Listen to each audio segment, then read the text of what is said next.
In this lesson, I'm going to take this top bun to completion. This top bun is comprised of, from the previous lesson, if you remember, 3 different pieces. So I have the shell, and I have the innards, which this is distorted geometry. It's about to be replaced by a new one. And then I have the singe at the edges.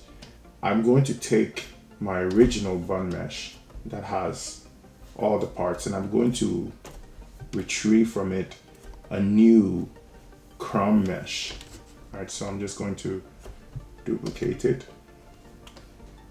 put the original back in the trash, and I'm going to isolate this, which will be my new crumb mesh, and go delete hidden. I'll call this new crumb mesh for projection. I'm going to stick them all in here. I'll hide it for now. Okay, so one of the first things I'm going to do is I want to turn all these off visually so that they're not distracting from me focusing on taking this bun to completion. So what I'm going to do is first turn off all the poly paint on everything by going Subtool Master, Fill, make sure all of these are off and go OK. And it goes through and turns off all the poly paint on everything. Now I'll turn on poly paint on the things I want to focus on. And then all I have to do now is go to this, my color swatch, and take it down to black. So then everything just is hidden. And then I can focus on just this, taking this top out to finish. And mostly I'm going to be isolating and detailing. All right. So now before I continue, I'm going to be running a few noise functions on each of these pieces as I detail them, but I want to utilize noise with the UV feature. If I go to surface noise here and I go to noise, you'll see there's a UV feature there. It produces better results, especially at this stage where I'm polishing. So I'm going to need to UV these, which is pretty simple, but I'm going to do it in Maya. You can do it in ZBrush too, but I'm not really comfortable with ZBrush's UVing system. So I'm going to export the 3 main meshes back to Maya. So I'm going to go export, starting with the shell. So this is the top bun shell. Actually, sorry, I need to take it to the lowest subdivision level. I'll make sure all of these are at their lowest. Either have no subdivision levels or at their lowest. Go export. Do the same for the singe mesh. And then I'll do the same for what's going to be the crumb mesh that I'm going to project onto. And I'll just call it top bun crumb or innards.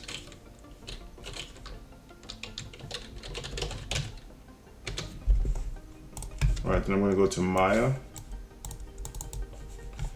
I'm going to drag these to grab these 3 meshes into Maya. And I'm going to go to the UV workspace, and this should be pretty easy. I'll just select this, go UV planar, and because it's already open, I could really just go unfold, and it should just spread it out, and this should make it ready for noise. I'm going to put it inside arrange it into the 1-1 UV space, so I'll just go layout, and it should be in there. And I'll do the same for this.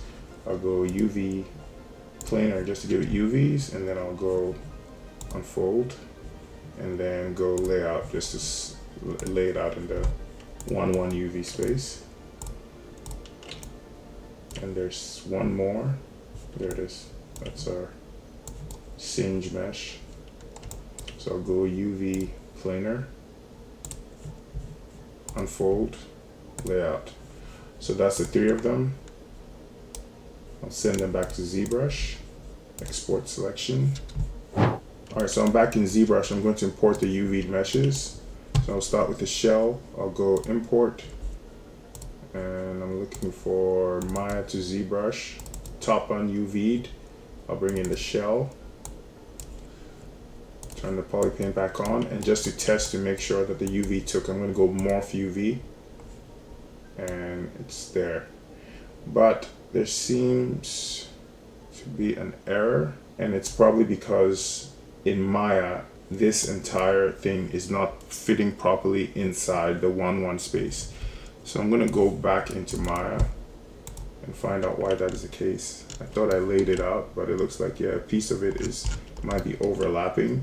So I'm going to go to UV shell and scale it down a little bit and export it again and import again and import my shell and go morph UV. Yeah, it fixed it. It was just peering outside the 1-1 UV space. Morph UV, I think, is somewhere down. Yeah, there, morph UV under UV map. Okay, let me bring the rest of them in. The singe. So I'm going to import it. Singe. Turn the color back on. And go morph UV. Yeah, that has the same problem. I don't know why Maya's layout tool. I'm gonna do it to this one, all of them, and make sure they're sitting within. For some reason, layout should make sure it usually stays within range, within the 1-1 UV space. So I don't know why I did that. All right, so I'm gonna export this again. My singe mesh and my innards.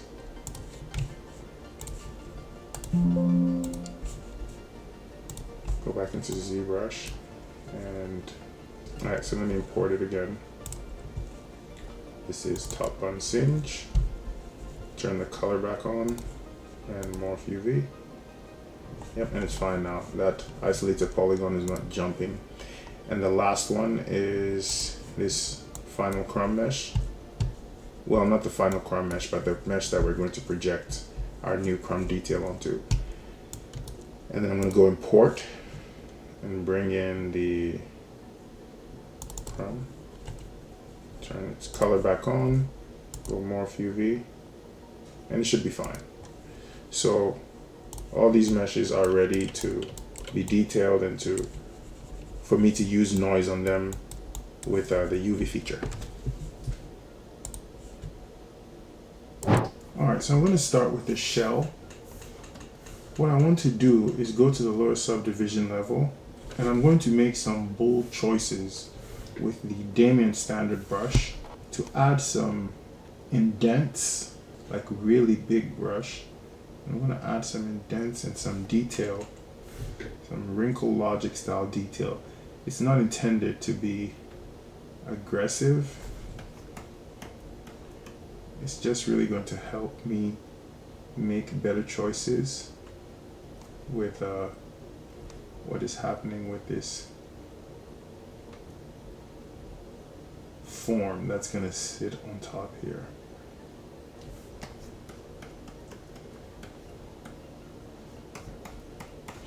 I'm going to make another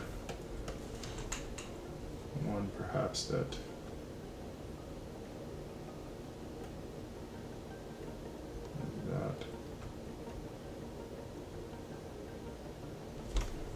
that should be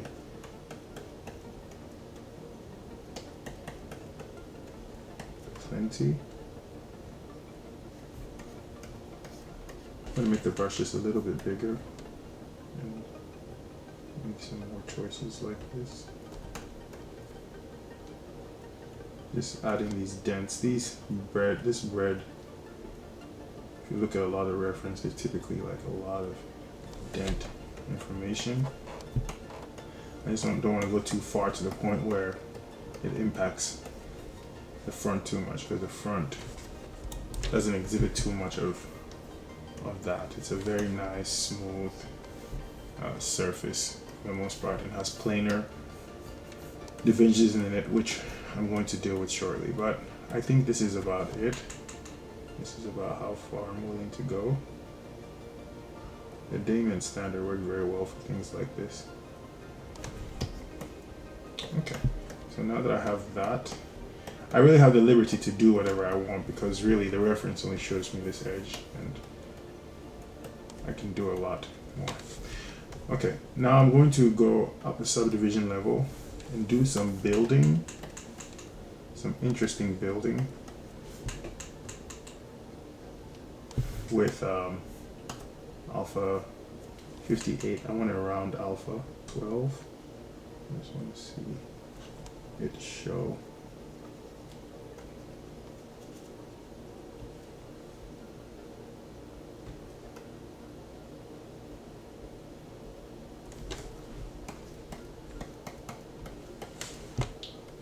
This is intended.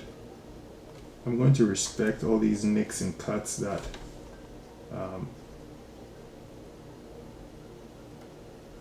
the noise function, the first noise function I ran on it gave. This is just some soft form building. Just to continue the irregularity of the surface. Refrain from just doing tubular forms and try to mix in some other type of forms.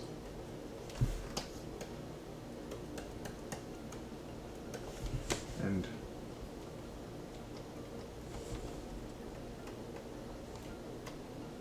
want to refrain from having brush strokes.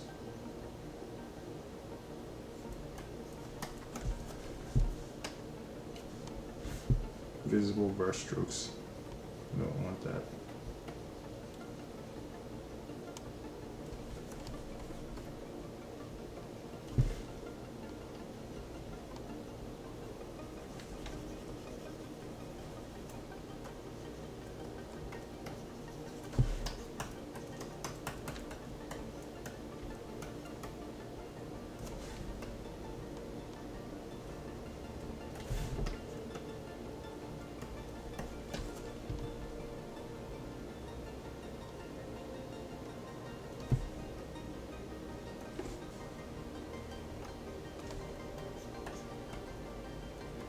Actually, it's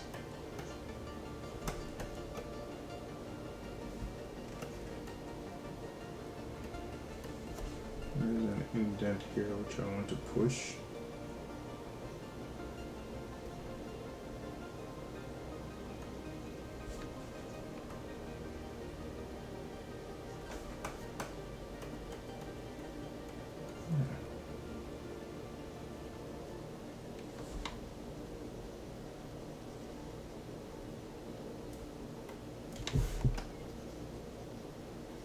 The top.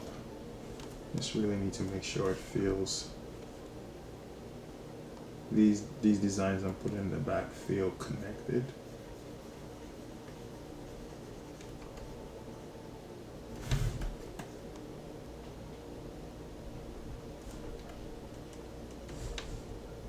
I'm going to push these forms a lot farther than they appear.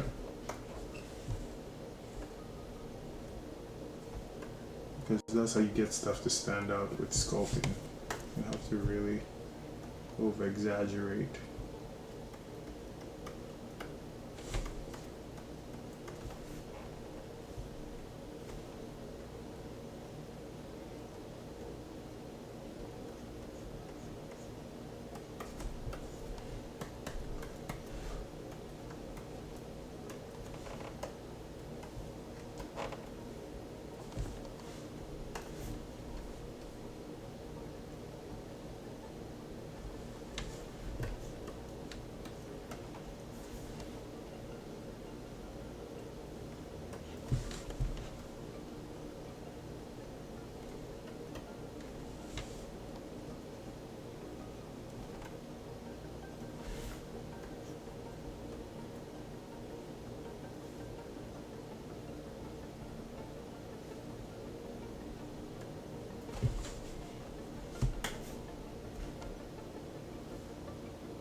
I'll work on marrying some of these.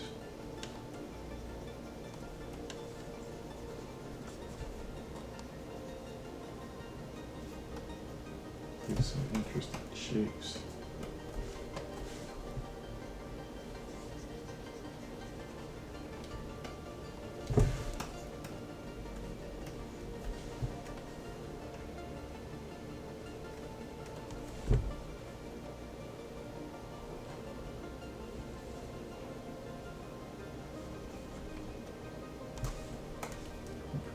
Trim dynamic to make sure that these planar surfaces stay planar.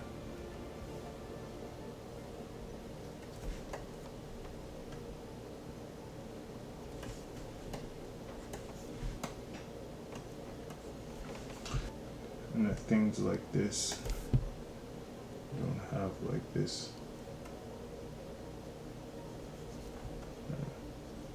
extruded lip.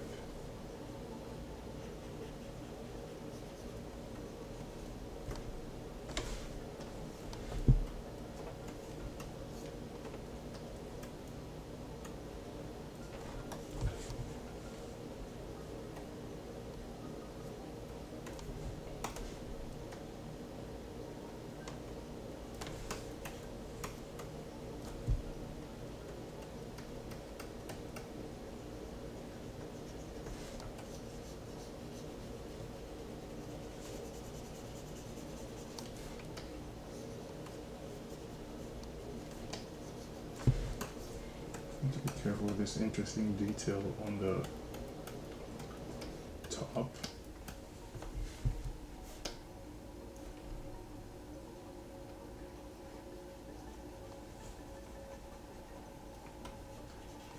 May have gone a little too far.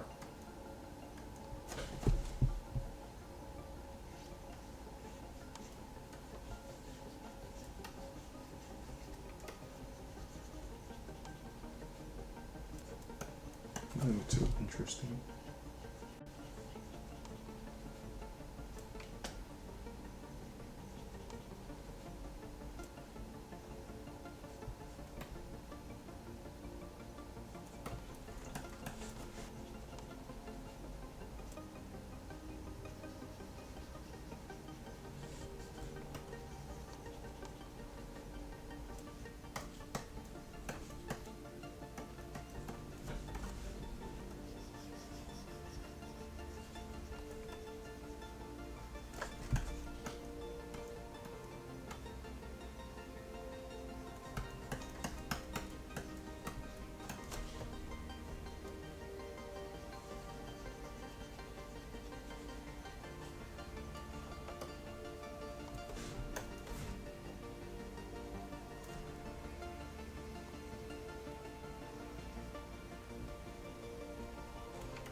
Varied strokes.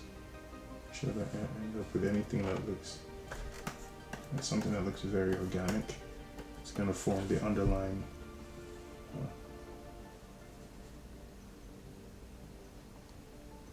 form for some noise functions I'm about to run.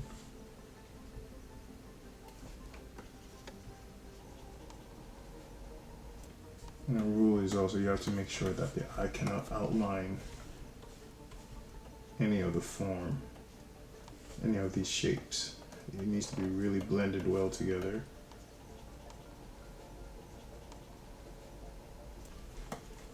So every time I see a shape here that I can almost outline with my eye all around it, I work to blend it.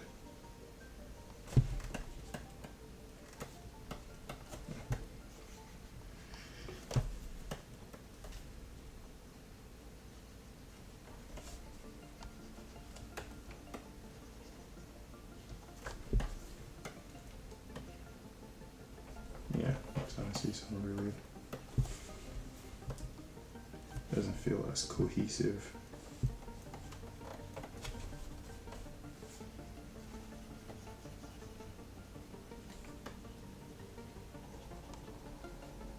Some better blending.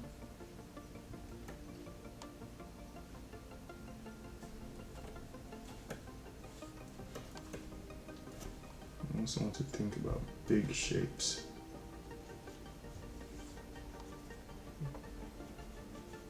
in here too, not just these super smaller granular shapes.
I'm about to go through with a pass to get some more planar shapes, because this crust has like a lot of planar shapes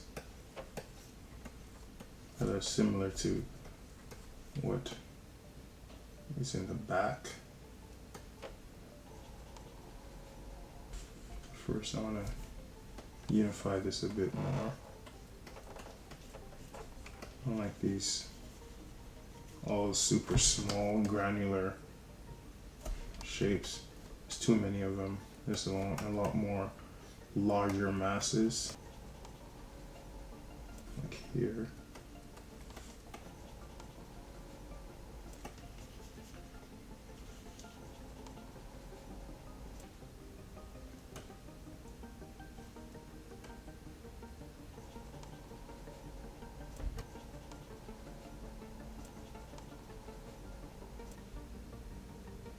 Even though it's not that visible on the reference, I will add some build-up, some organic build-up here. I'm sure.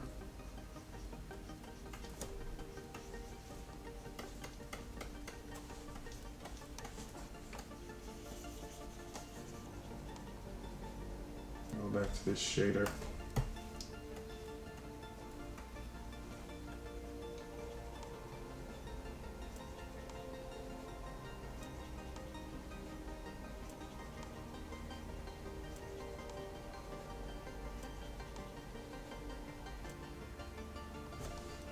It's not so visible because of the lighting, and there will be a lot of this type of moundy detail on there.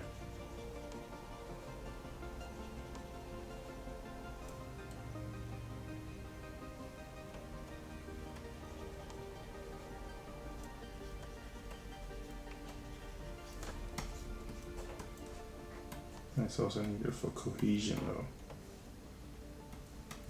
So a lot of these shapes have to blend into the masses around them.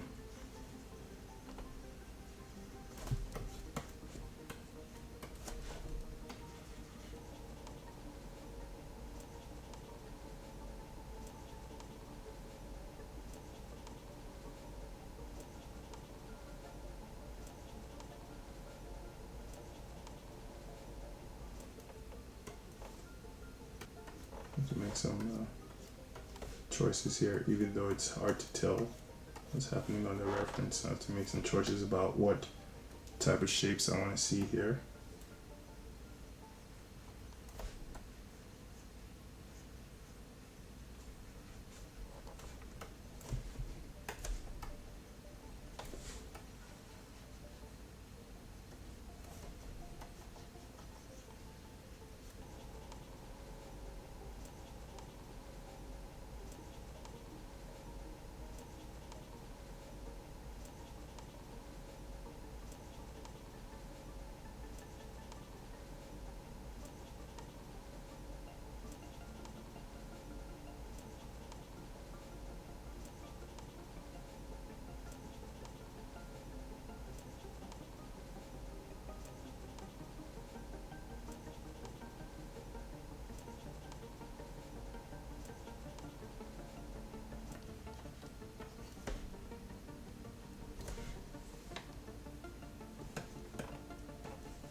start hacking away some of these, force them into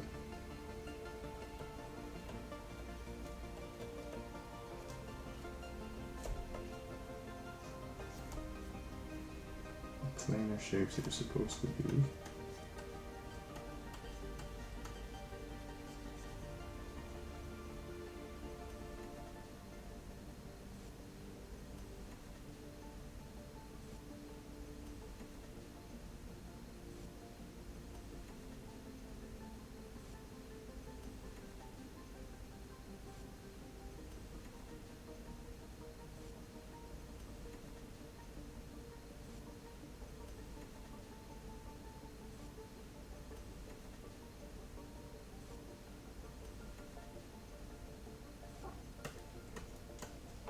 And some of these attractive spirals.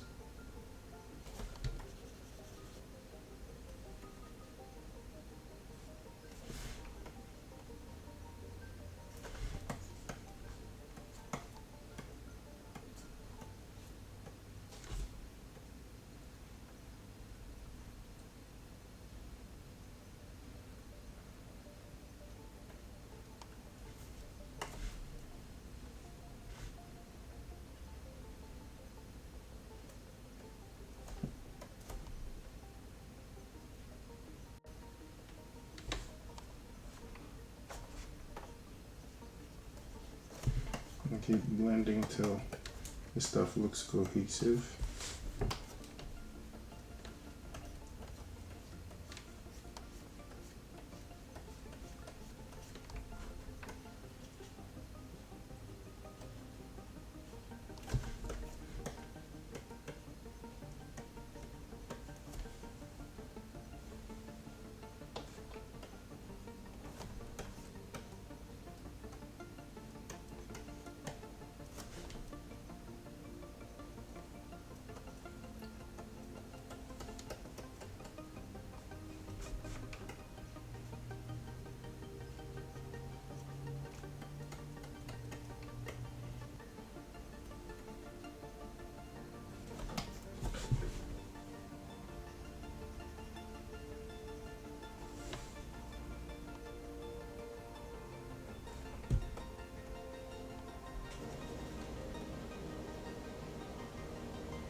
Again, I'm trying to make it so that all these blend together well. I don't want any of these like disconnected form.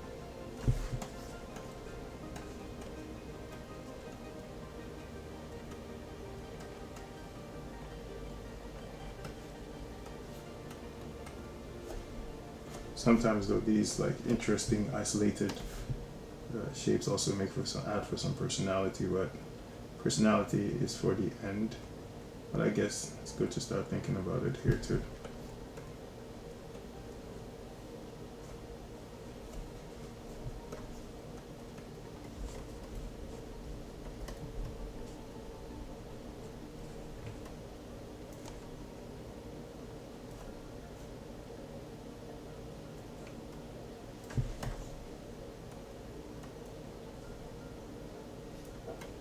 If it looks particularly intense, it's intended. This material, that's how it behaves.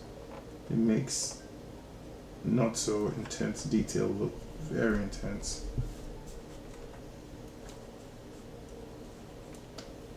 Emphasizes the cavities.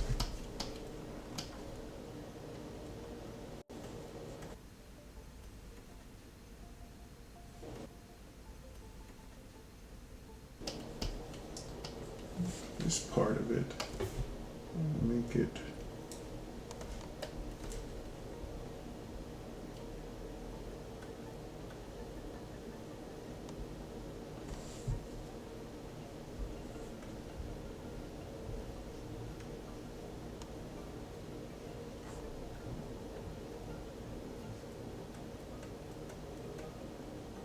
just create my own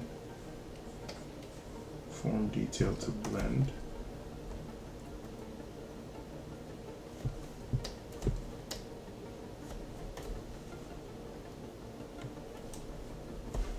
should have been using this outfit, not the one I was using.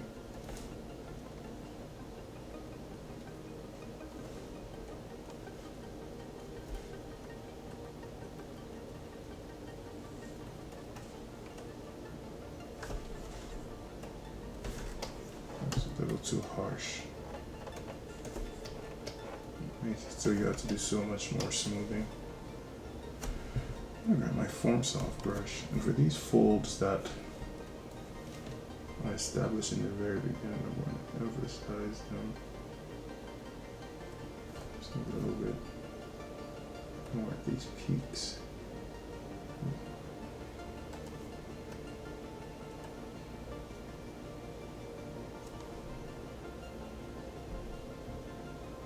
Give them a little bit of a rounded shapes. To make sure that this really does blend well. It'll be really hard for that to do that with these.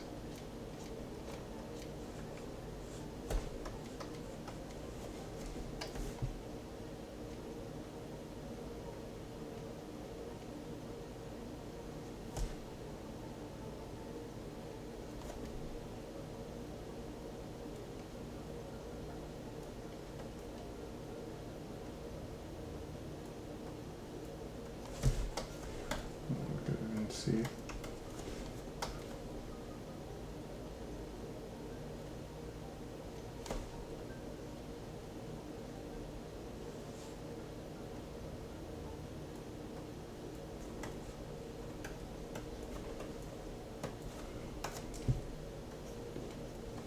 Change some of this build up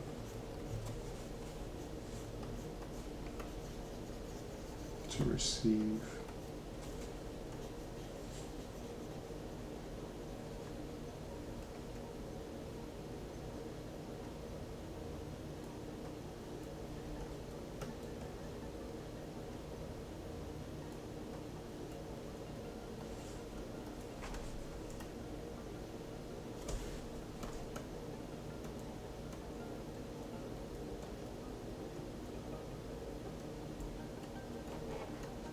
This is a lot of work I'm doing on this underlying form for a shell, more than I usually do.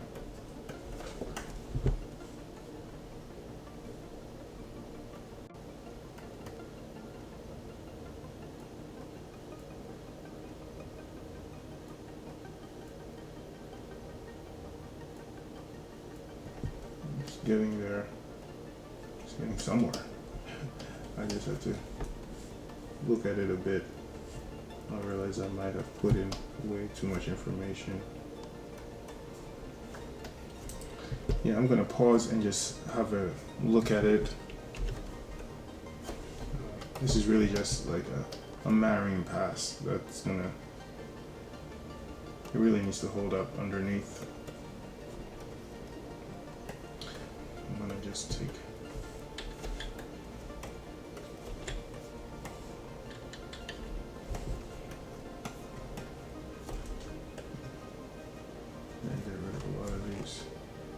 weird like brush strokes.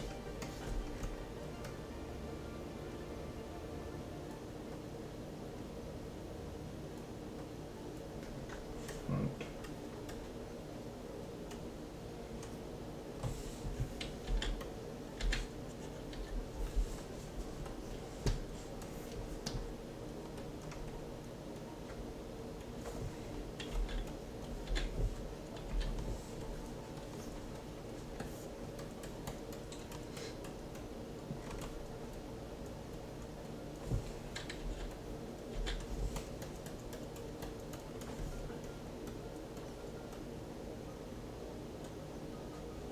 I'm going to marry these shapes here a lot better.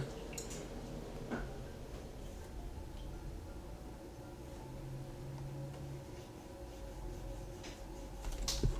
a nice little fold there. I think it reads better.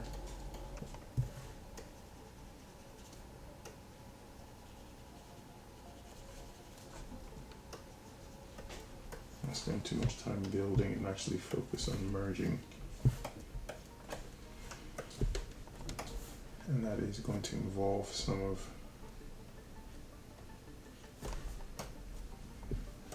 I constantly have to go back to matcat pearl to really see what's happening so I can make these choices.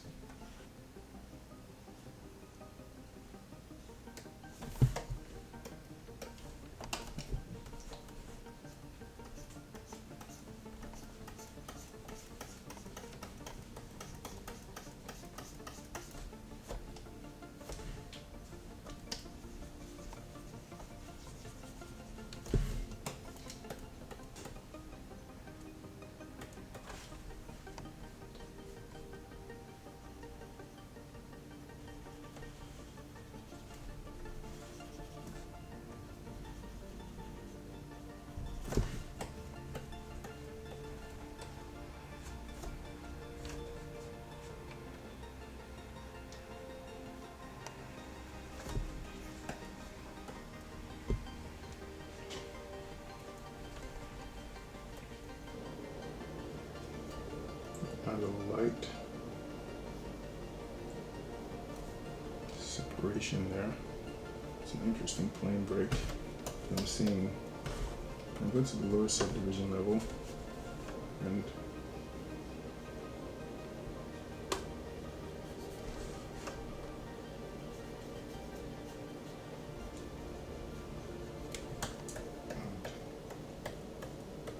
going to separate these two.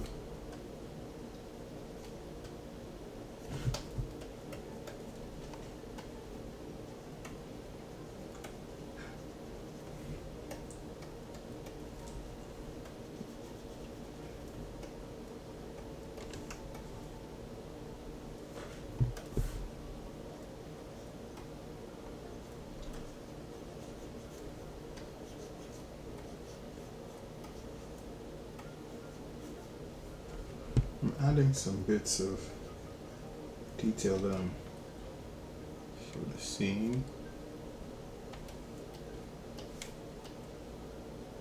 This back is really busy.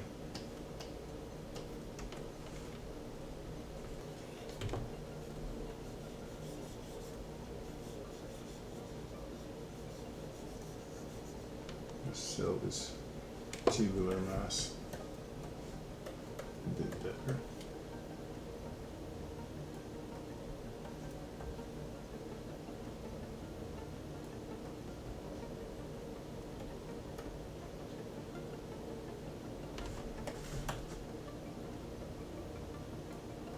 I need to simulate a little bit of what I'm seeing.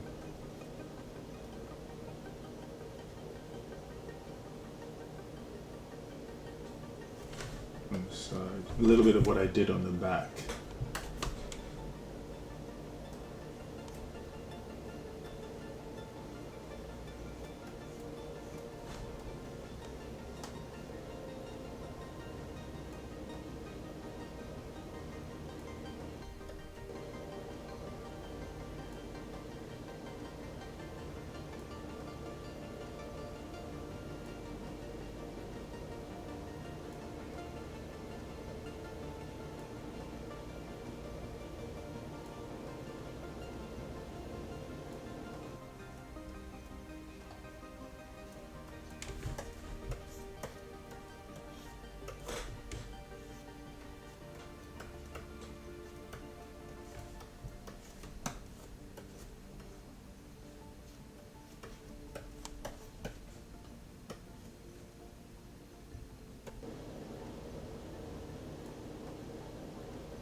Doesn't just feel like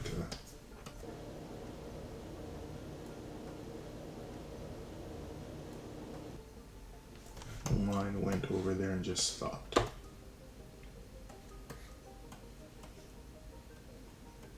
These ones blended pretty well.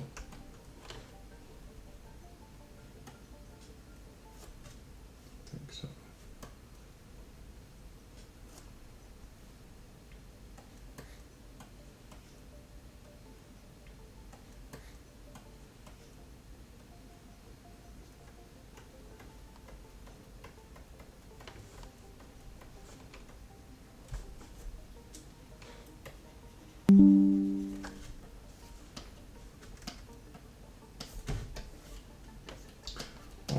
edges. They're here, about to get a very unique treatment. Go down here.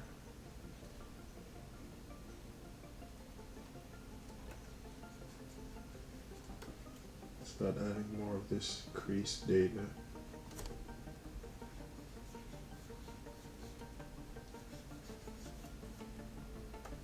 And let it die out.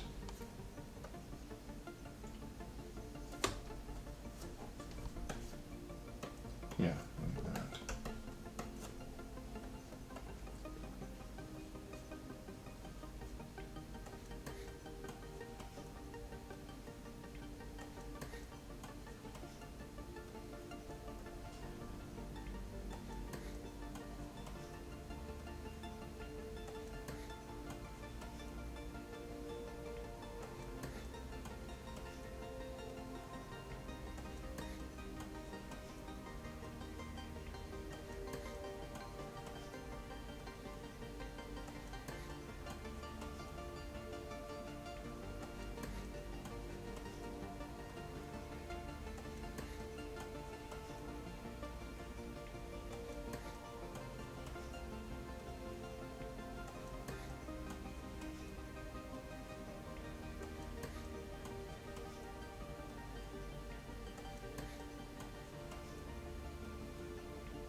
I'm gonna refine this.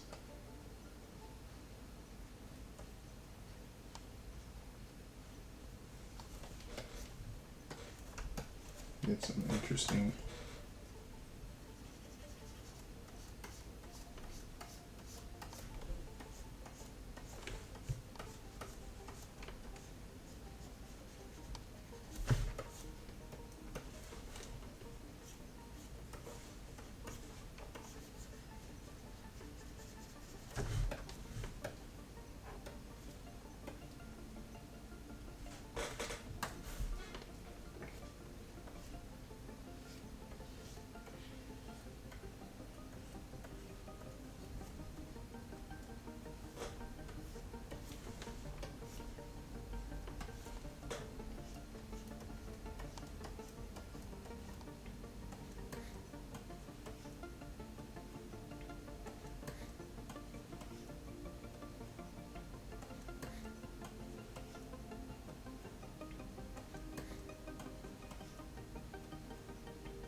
Okay, so I think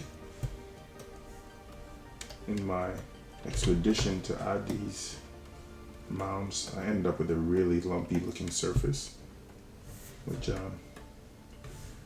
I don't entirely dislike, but I do want to repair it a little bit. So I'm going to go to the lowest subdivision level and try to get a nice bun, a not so ugly bun shape.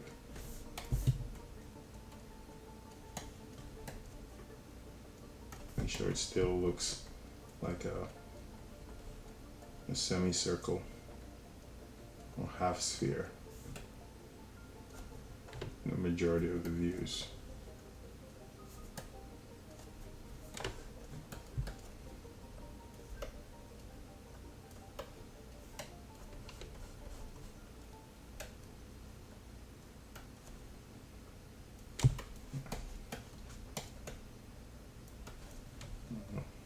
here too.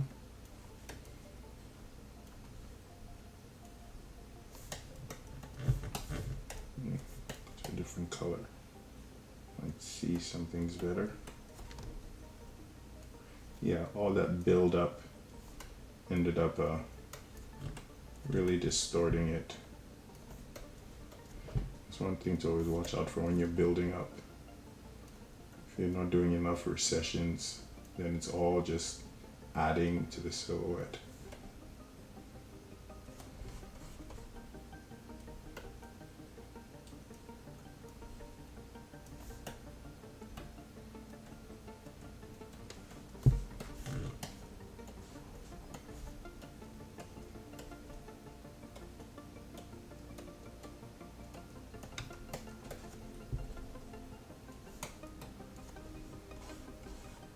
Yeah, I'll keep repairing it as I see it. Whenever I see it, if it feels like it's feeling lumpy, I'll go back and fix it. But I think I'm almost done with all this form building and marrying. Keep an eye on it.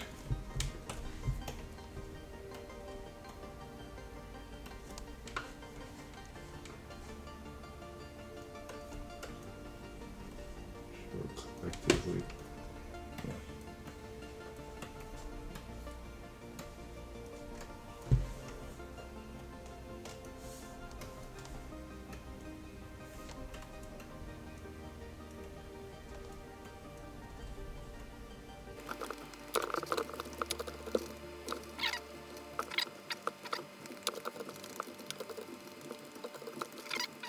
I'm going to start breaking up these perfect lines, like these lines that just come down. Like it's not really like that. It just doesn't feel natural. So these separations that should be broken up just a little bit. Either with the Damien standard, just to cut and create some more.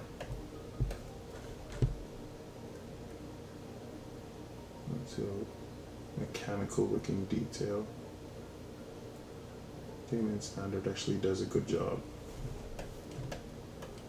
Every time I see him, I'm gonna do it like here. Just create a few openings.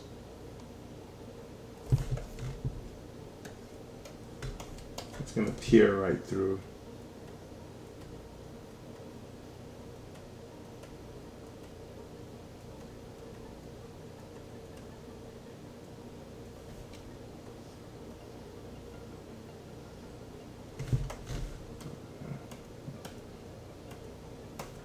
Take away that mechanical feel.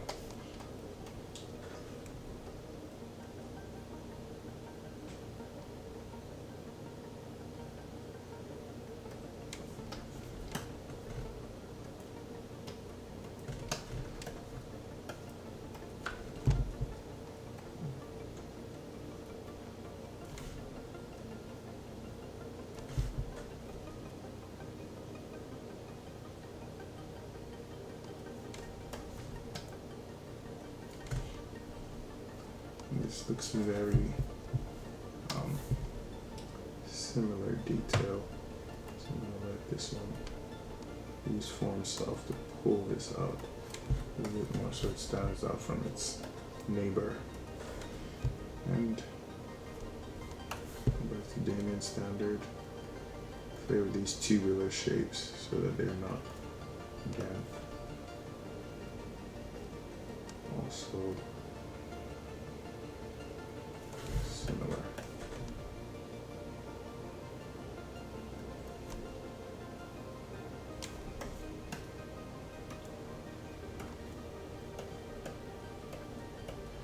This is supposed to be plainer.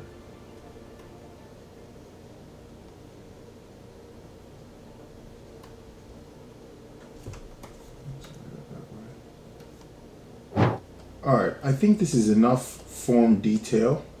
So I'm going to try to start getting in some of the information that is going to help this thing look complete. So the first thing I'm going to do is duplicate this shell just so I have a copy.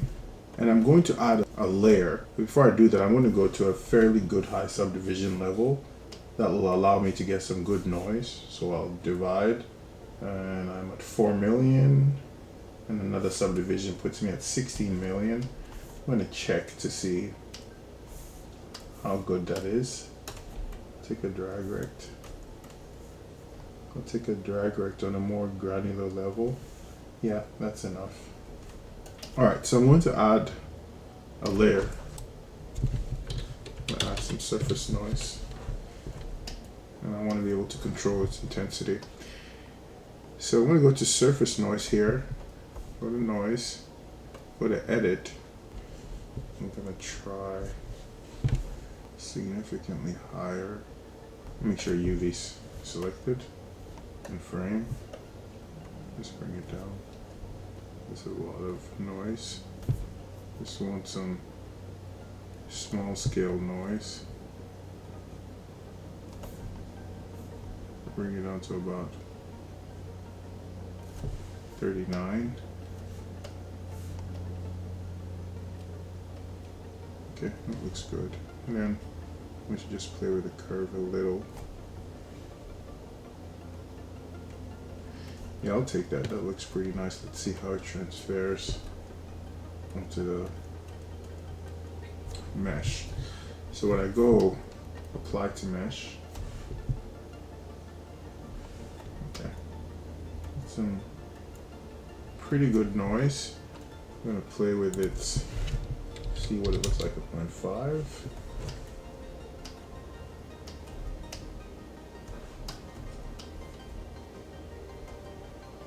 Yeah, this is kind of a good initial that I'm looking for. I'm going to set it to 1 again to see if 1 was, yeah, 1 is a little bit aggressive. I'm going to set it to 0.75. Yeah, I suppose it's a good starting point. So the next thing I'm going to do is add a layer to allow me to continue detailing, but I'm also going to store a morph target. And a morph target will be a way to erase the detail I'm about to create, or blend the detail I'm about to create with what I have right here. So I'm going to store a morph target, and now on this layer I'm going to put some wrinkle data. It's going on the edges and it's going to help me simulate the cracks.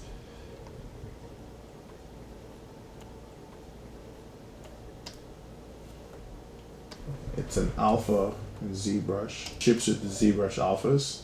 It's called SW Wrinkles 02. It comes with an install of ZBrush.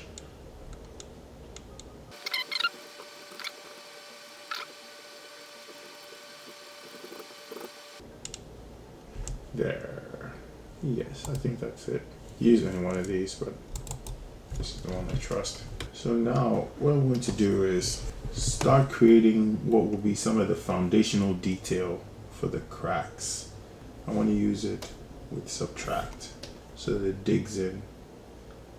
I'm going to start putting it on the edge in an interesting way. I'm going to change directions too sometimes. And make some of them bigger, some of them smaller.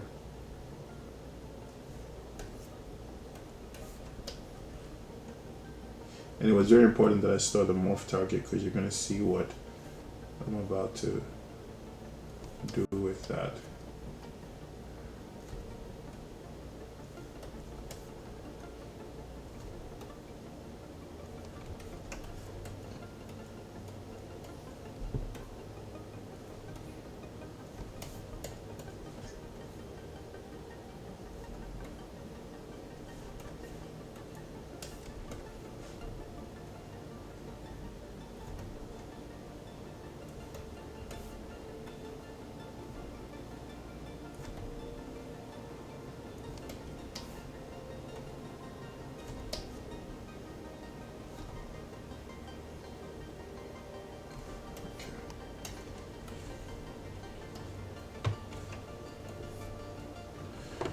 Now I'm going to go through and use this.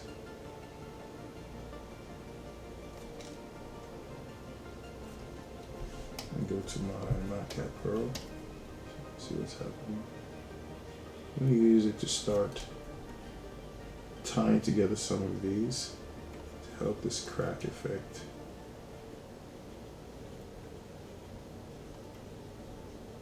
Simulate these chipped edges and tie together a lot of this.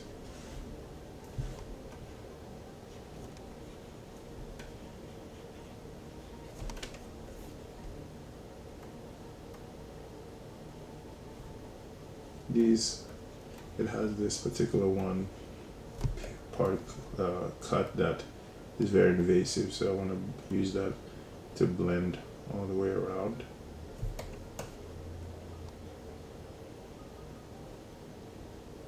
As I start hinting at these, it's chipped.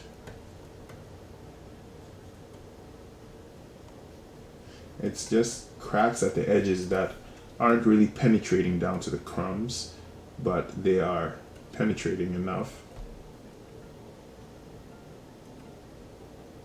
to expose something underneath the hard crust.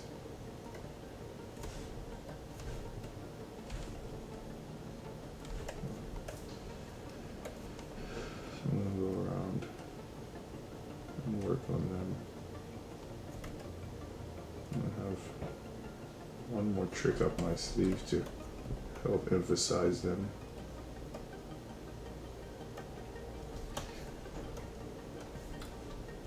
But I didn't mention some of these techniques I'm using are experimental. I know them and I trust them. I test them out individually, but using them on projects like this would be the first time I'm using this particular technique on this project.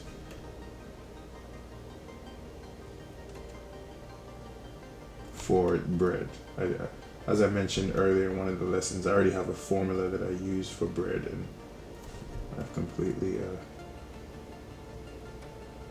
I'm always trying something new and compare it to the previous project and see which looks better, and then the better approach becomes the standard.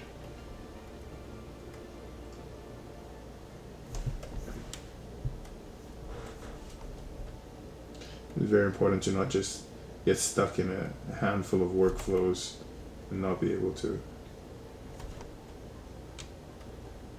think outside of it.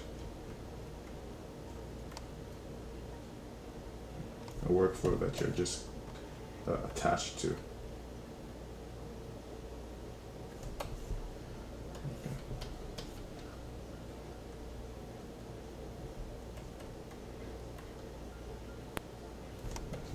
Hacks, you gotta be careful because as we get to the front,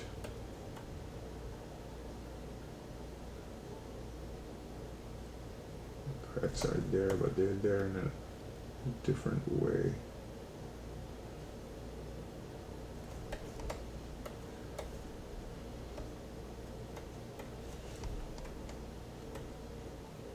This work also helps us break up the intensity.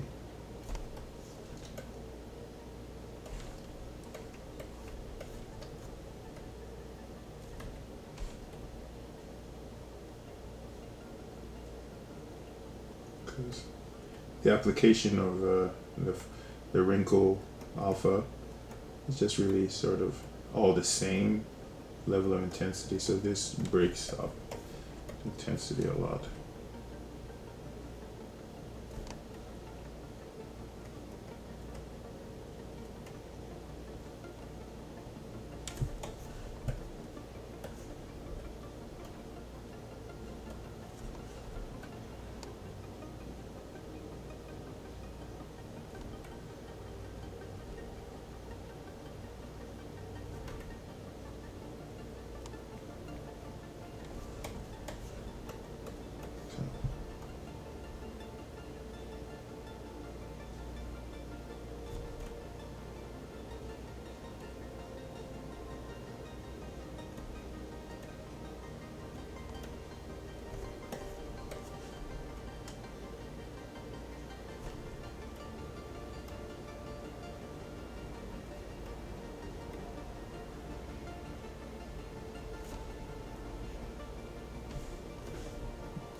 starting point for the edges. And then to really get the more recessed edges, I should have put all this detail in the layer, but I'll do this. I'll add a new layer, and I'm looking for a brush called a mallet brush.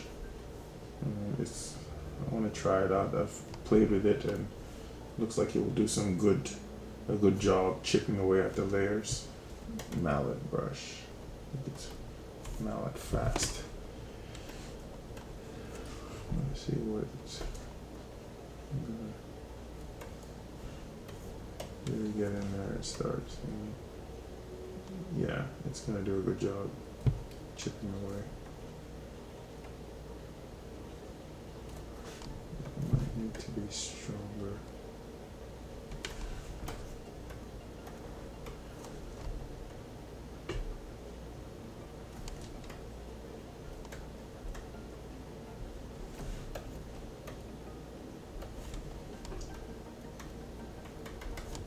There's somewhat of a pattern it wants to adopt, so I have to be careful.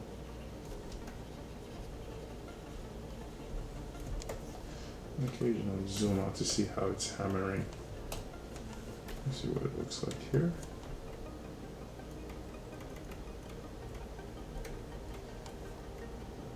Yeah.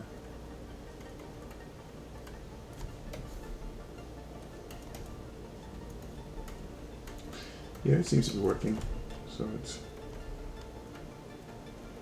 chip to detail.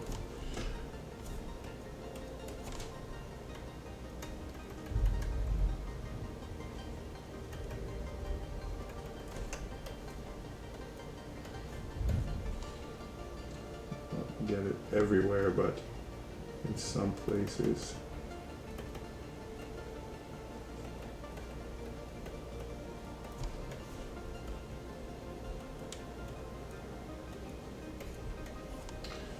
In the other direction.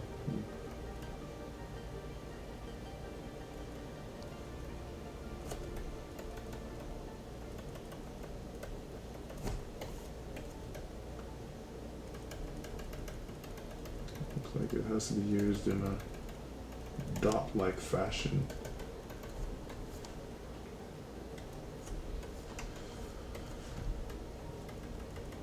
It's very important that I don't use it everywhere.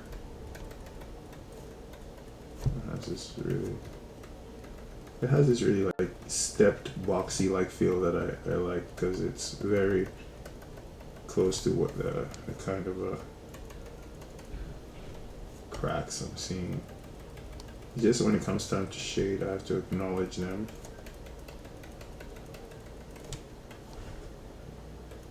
Yeah, it looks pretty nice.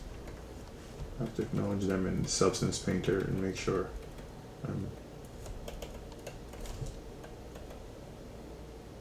but it's also very dangerous because you end up getting these like, it starts to feel a little mechanical if you don't pepper over it.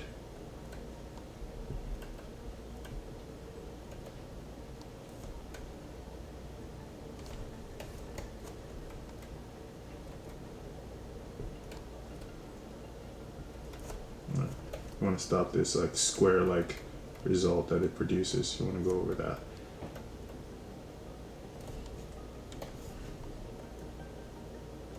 Okay.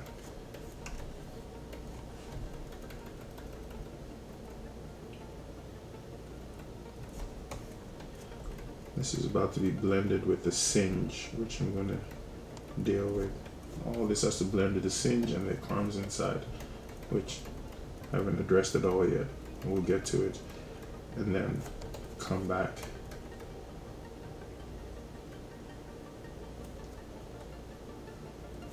And polish it all.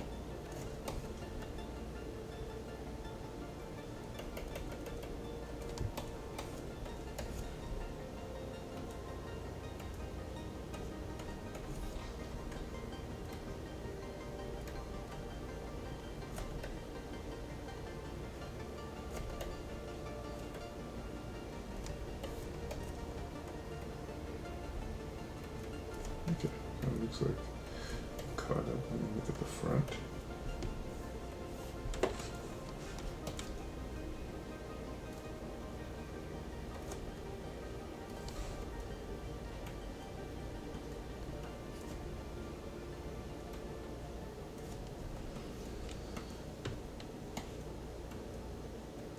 And what I'm going to do next is dial down this detail in certain specific areas at the front, because it's a little much. This like creasy detail is a little bit much. So I'm going to add a layer. I'm going to dial it down with the morph brush, because it's stored a morph target. So I should be able to retrieve some of what I had prior. So let me see how it works. Let me make sure that it's, yeah. So as I paint with the morph brush, it takes away some of this detail. So now I'm gonna go through and find that happy medium, because in some areas I want it aggressive. I just want it to not be even noticeable. You should be able to tell the difference between where this wrinkle detail is, and it's just blending into the top really well. And in some areas it should be higher, and in some areas it should be lower. I want your eye to be able to distinguish. Your eye should be able to tell the difference between all this detail happening at the edge and the top. Especially in the back where there's like a specific type of detail that I'm going for. I want to make sure that it doesn't obliterate this very important detail at the back too much.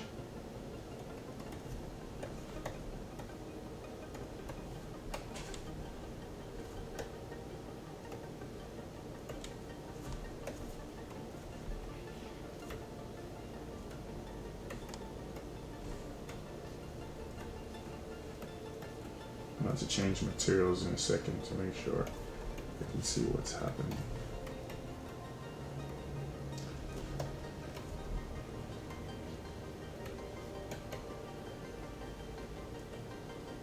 Yeah, so it feels good. I don't obliterate too much of that cracked detail, because it kind of looks good. Yeah, but in some areas like this is specifically at the front, I have to be careful because in the reference it is localized, but this looks pretty even. It looks like the effect is pretty even, so I just want to break it up a little bit so that it's not everywhere. To really get used to this thing where you don't just put information on the whole thing, you just really have to get some degree of contrast. Very gingerly take away from some areas. Yeah, I think that's enough for this initial phase.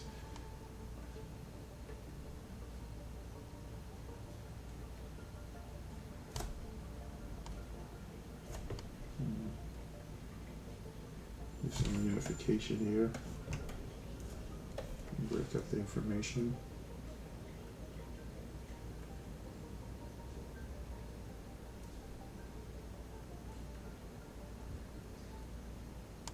Respect the detail that I've kind of gotten. Let's put some more data.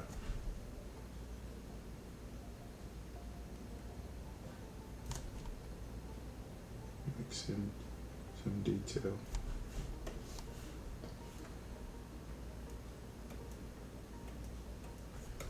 Sometimes these things you don't just want to count on.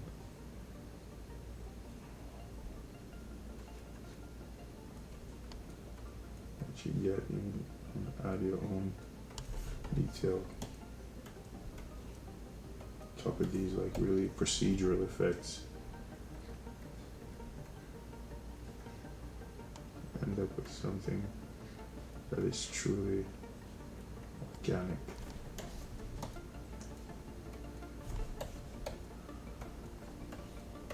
I'm trying to realize that do want to add a little bit of information that extends a little bit higher, because a lot of this detail is feeling right now localized to the bottom side. So just a little bit of detailing cuts.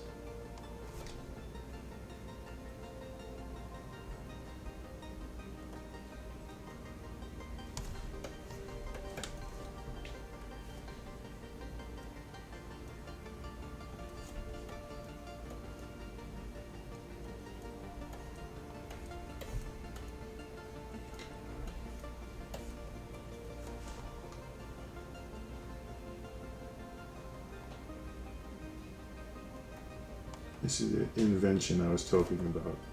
You have what's in the reference, but you're gonna have to do some styling of your own to make this thing look cohesive.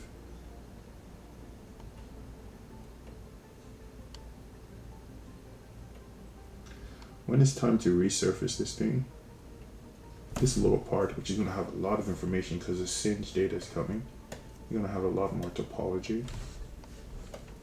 I'm gonna paint it in a way that allows the Z-remesher to give it a lot more topology.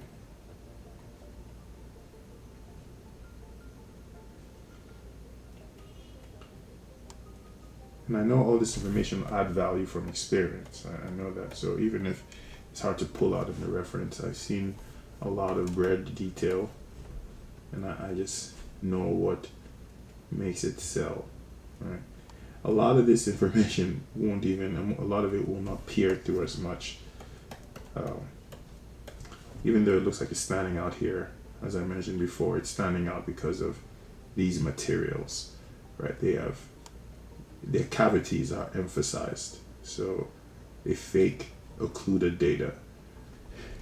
You're gonna almost need a displacement and a normal map to be able to even pull this degree of information out of it. But one of the last things I'm also going to do after I have the final piece and everything is projected onto it is do a varying of contrast and detail, and go around and use the contrast effect or the contrast brush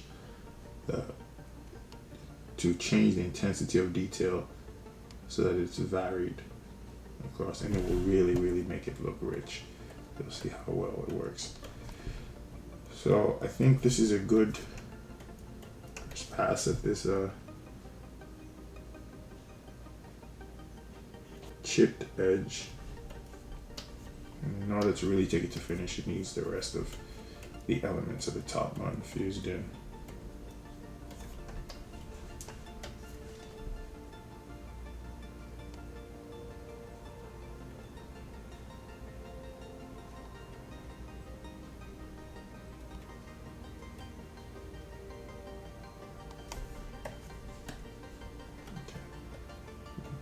Detailing. No,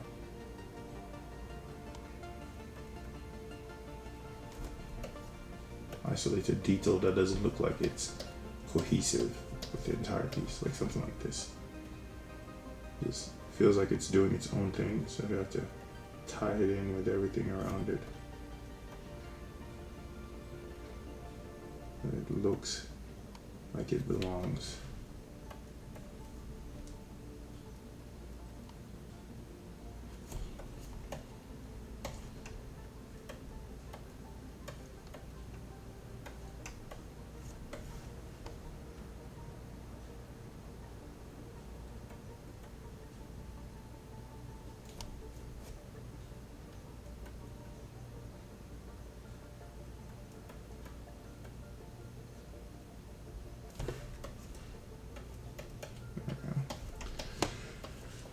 This looks pretty weird until it's the mallet brush. Just tie in.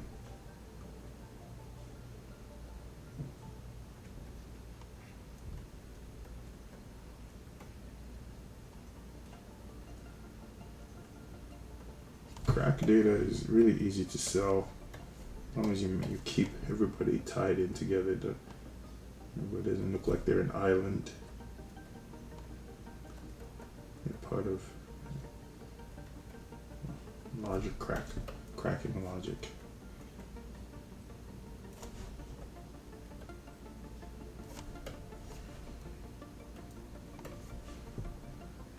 Good.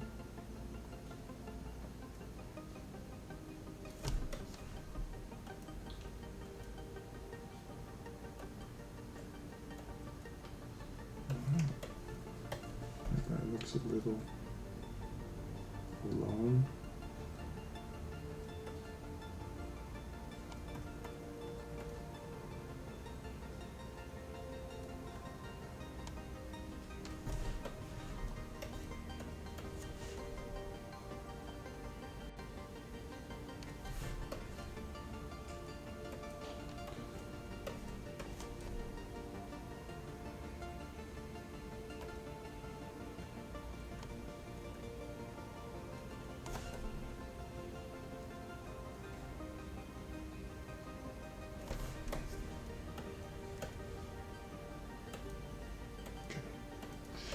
I'll take another shot at this all again soon.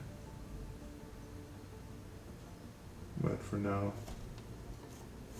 to wrap up work on this top thing and move to the crust, and then, sorry, the crumbs, and then the singe, and then it'll be time to merge everybody together and really polish. This thing feels so detached. I'm doing all this work on it. It doesn't feel like it's connected. Okay, there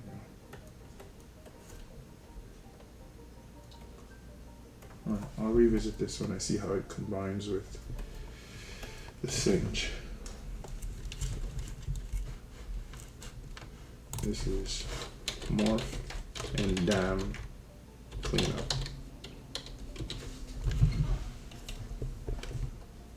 Alright, so far this is the work on the top. We'll come back to it. There's a lot more stuff to get. Right now I'm going to take a look at it and then we'll move on to the crumbs. It's a very interesting workflow to get the crumb to where it needs to be. It's unfortunate that it's a piece that isn't exposed too much because it's going to have a lot of cool information.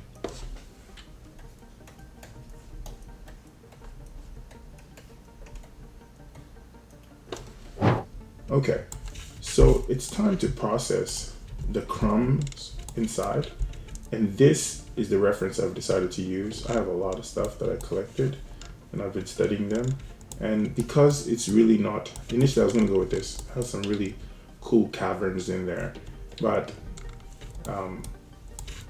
we're not going to see the inside of, we're not going to see these crumbs that much, and this seems cool. I like the way the recess detail is sort of isolated to the outskirts, and then there's this one is a lot more wholesome in here. There's a lot more less digs in here, but there's also still some interesting dug in information, recessed areas, but they're not as deep as the outskirts, and I think it's a good breakup of detail. So this is what I'm going to be using as a guide.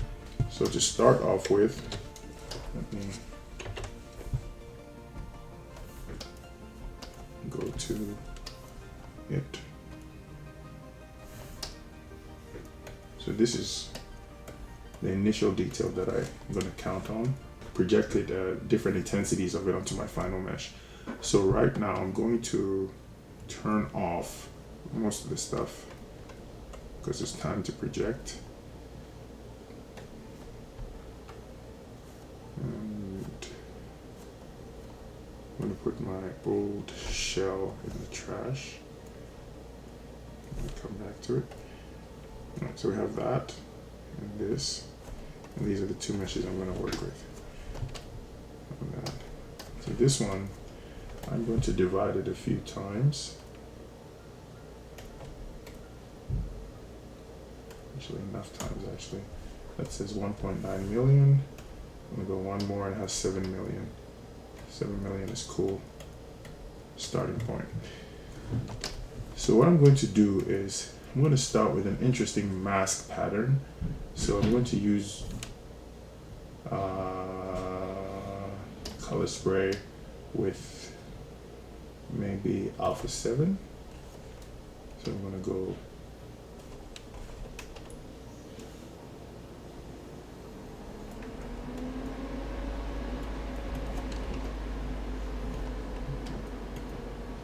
and then I'm going to change for another type of shape. I'm going to go with alpha 8. I'll make it bigger. And then for this first pass, I'm going to blur the mask.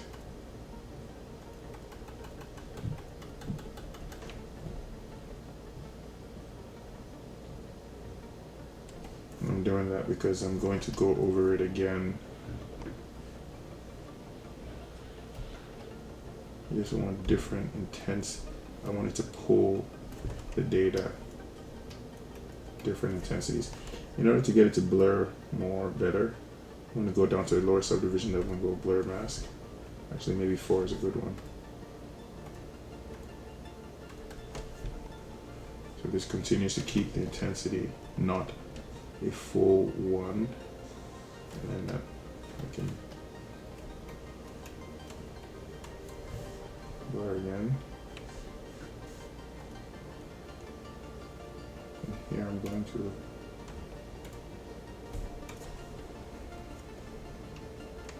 run a little bit of a subtract, and then I'll come back in.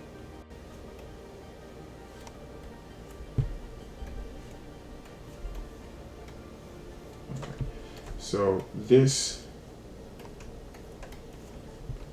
I should be considering some other types of shapes too.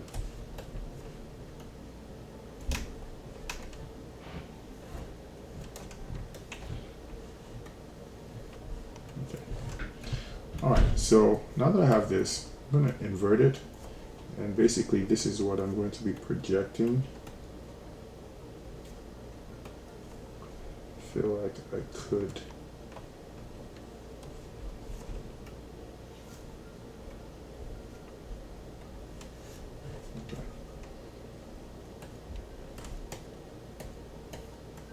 Alright, I'm turn on double and turn off the crust. Go to the high subdivision level, turn off color for projection, and do a project.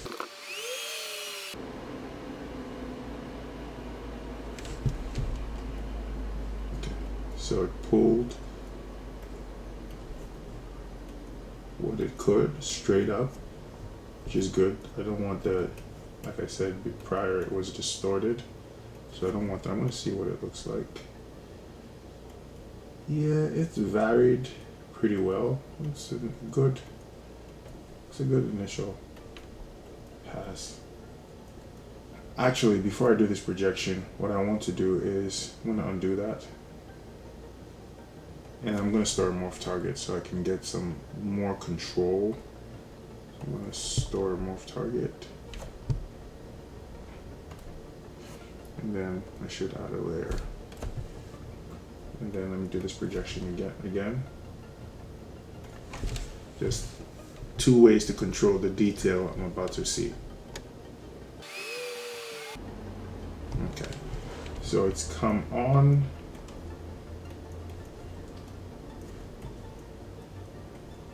It's pretty good. Okay, I'm going to try initially to reduce this to 0.5. Which is not bad. It's nice broken up detail. Give it a 0.75. Keep it fairly intense. Alright, and then now I'm going to go in here and I'm going to start pushing. Actually, before I start doing that, I'm wondering if I should. I'm going to take the morph brush and just dial down what's happening in the center here. Yeah, that's a little too strong. Reduce the intensity. Yeah. Just make sure the center is not so crazy.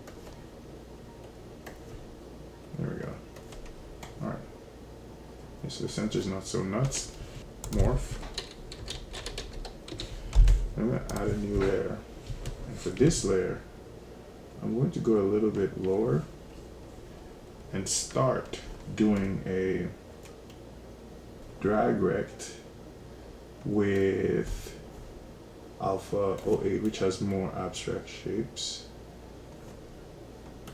No.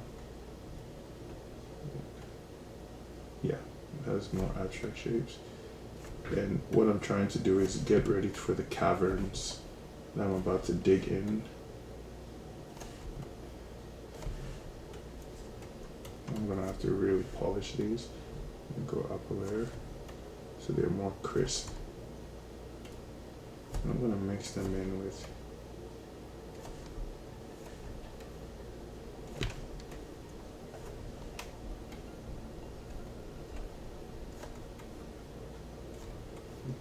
caverns on the outskirts.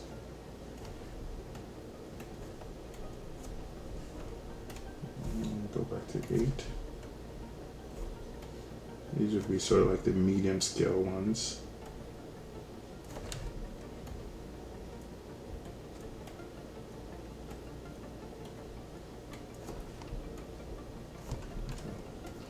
I'm going to go higher. I'm going to sharpen mask. Okay, and then I'm going to go in there and start designing these a bit more with just a regular mask, because I want to make sure that they're not all just recognizable shapes from the mask we just used. And also the density of them really varies, and right now all the densities look the same. I don't want to catch myself with, there's no really spheres, so I want to refrain from getting these spheres and end up with these more abstract shapes.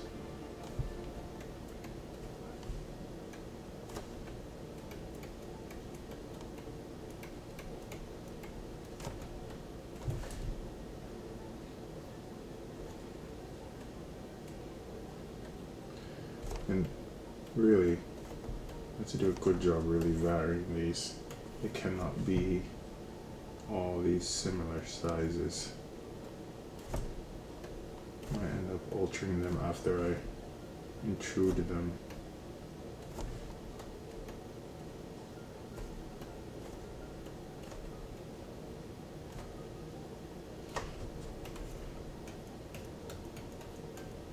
Okay, so the best place I'm going to have to pull them in, I feel, is like at a lower subdivision level.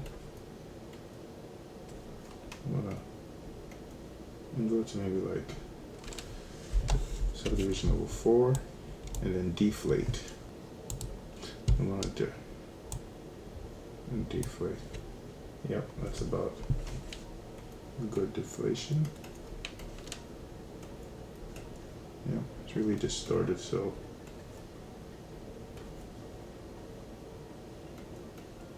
that was a little bit of a ruthless deflation. Let's say a little too ruthless. I'm gonna go -5. That's tough. I'm gonna go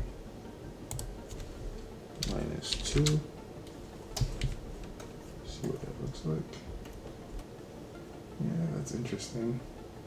I'm gonna go a little bit. Actually, no, from here on out, if there's any additional depth, it's gonna come in the way of done manually for these ones, so they don't feel all so even. This is very mechanical operation, procedure operation that's gonna have the same amount of digs. Alright, now I'm going to go in here and start to clean up some of these distorted messes. I'm going to smooth them out because they really look a mess.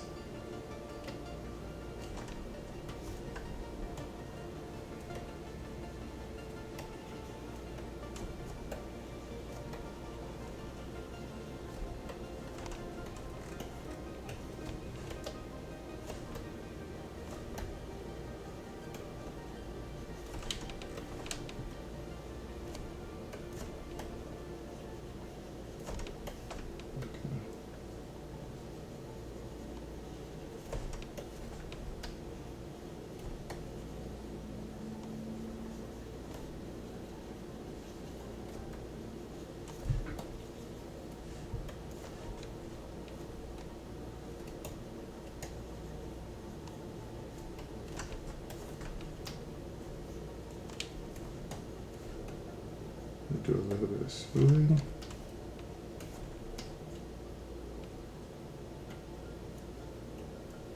And then I'm gonna go in there and take the build-up brush and emphasize some of these caverns. Because they're all different, they should be different.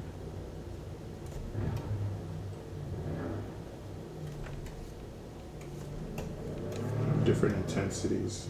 I'm gonna have them all the same. It looks really silly. And some of them are like more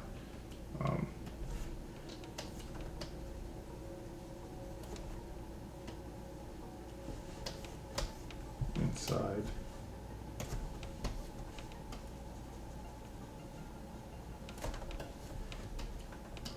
They're not like straight.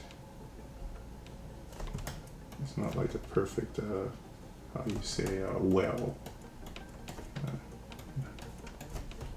We dig into the side. And this is something that's very important to capture with the final mesh. I want to make sure that displacement doesn't work well with things that are tucked in like that. You would have to use vector displacement. But to avoid using vector displacement, you just have to get a good approximated mesh, which is something I talked about in the first video where I was analyzing the reference. I kept saying that at the end we're going to have meshes that really approximate the surface detail very well. That's interesting. I'm trying to refrain from getting these perfect spheres because there's no such thing. Like if I look at the reference, I'm seeing nothing that's a perfect sphere. So they all should never exist.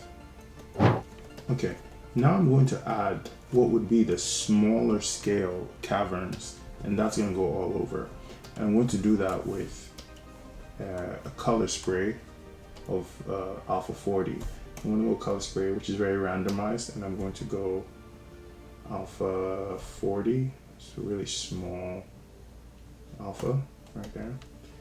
And let me add a layer and call it alpha 40 spray.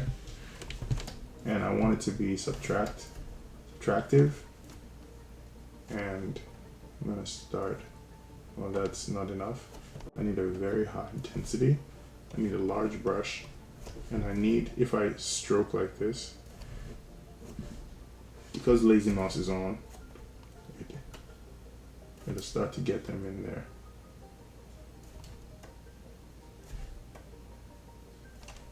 In this very spacey fashion.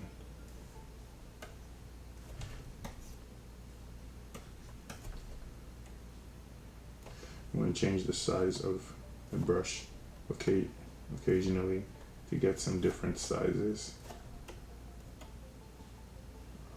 It'll look really mechanical.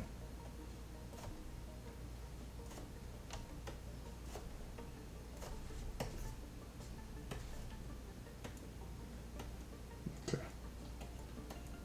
Test this. Okay. I took my noise layer back to 1 so that it would allow my moundiness back. And I think that's enough of that. And now to break it up even more, I'm going to now add another alpha 40 spray, but this one will be positive.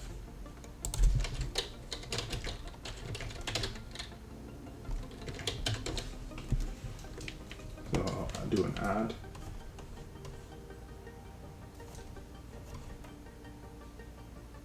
Yeah, we should.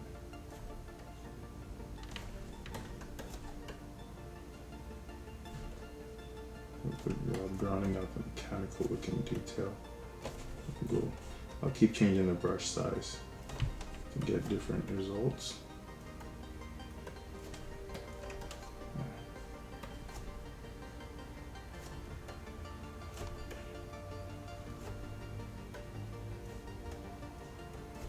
Okay. That looks good. All right. Now everything is looking fairly somewhat mechanical, so I am going to take the Damien standard now and do some manual work just to tie things together and put in some more interesting shapes.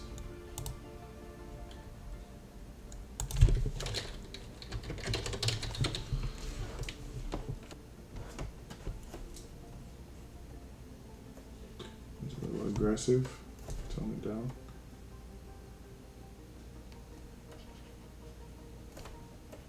Might be a little too toned down.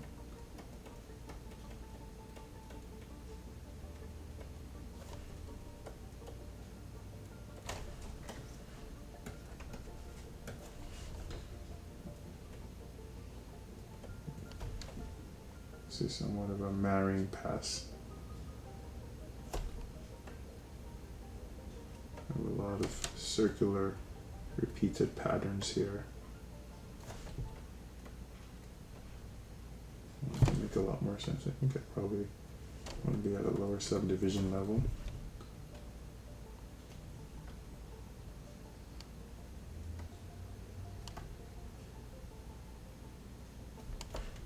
Or not.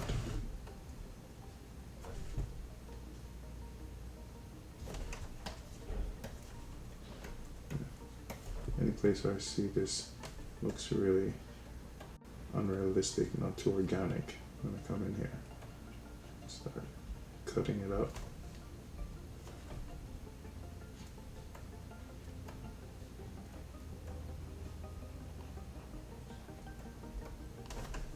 Tie some of these shapes together, because right now it does look like this noise.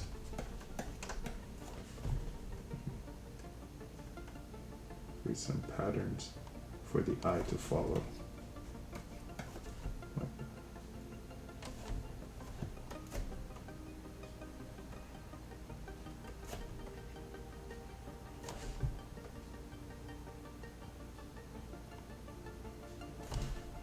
And they should respect the form that's already there with small scale detail.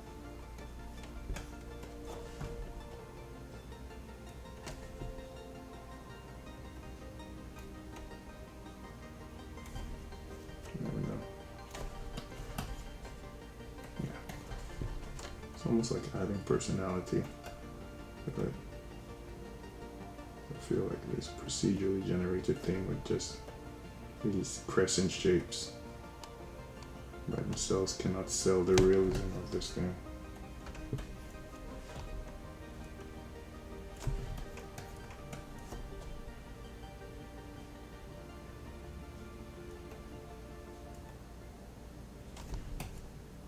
There we go.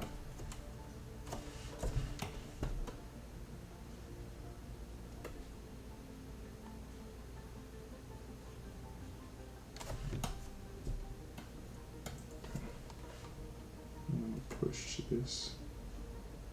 This is a line that seems to be working.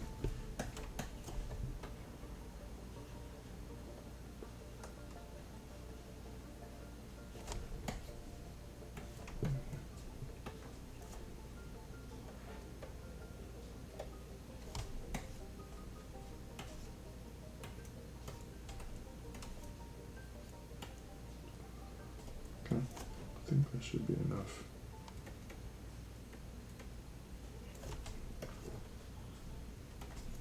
And there's an amount of contrast detailing that I want to do, but I'm going to do it at the final projection. I'll come in here, mask out certain areas, and then vary the contrast with it. Yeah, that alpha 40 positive was a little too aggressive. This one, might need to take it and set it to a 0.75. Yeah, or just a little too aggressive.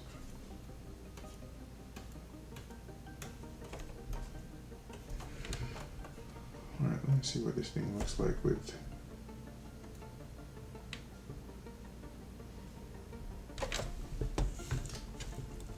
I can put this one in the trash. I don't need it anymore.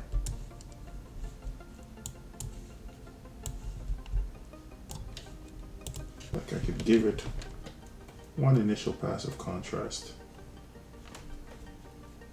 Let me try it. I'm going to come down here, go to layers.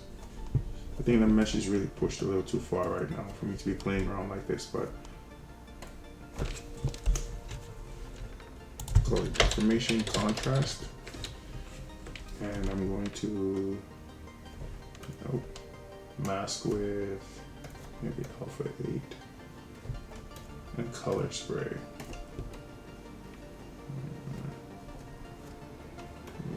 Make it really abstract. My brush sizes might be a little too large.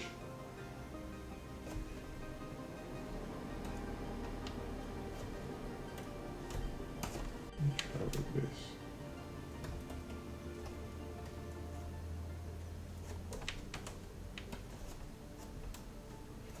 Okay, so just that region there.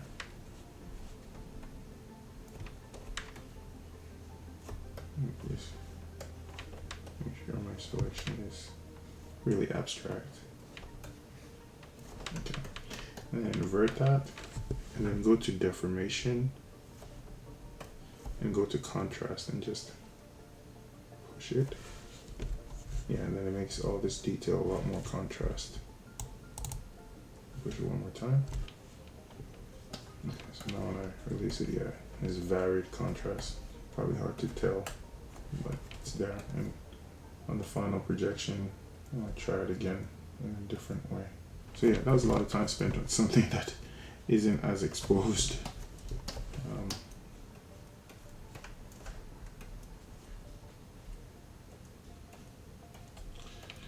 Alright, now I'm gonna focus on making sure that it's connecting properly. Even though there's a crust coming, I just want to make sure.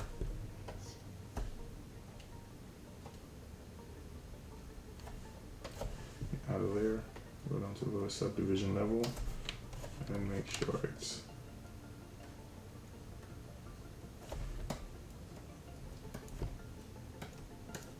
remove whatever masks appear to be a mask on it. Make sure it doesn't penetrate.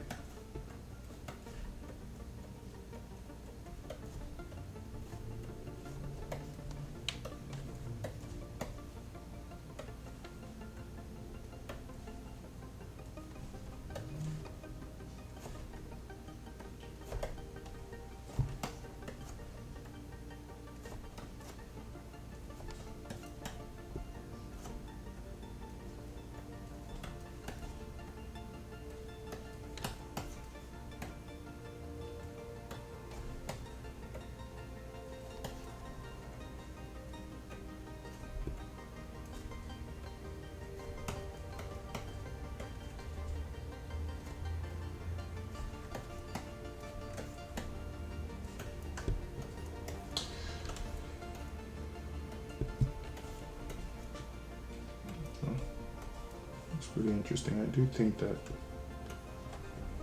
looks really crescent, really circular, and it needs to be pushed.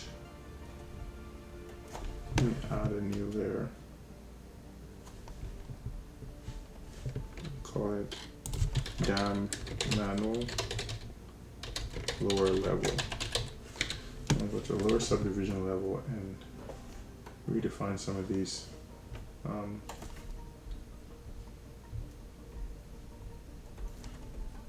So stop getting all these super circular shapes. Might need to go lower than that.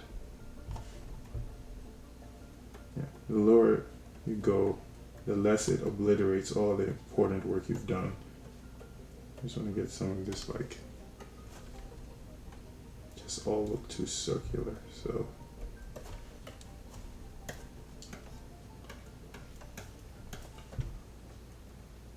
that doesn't feel right.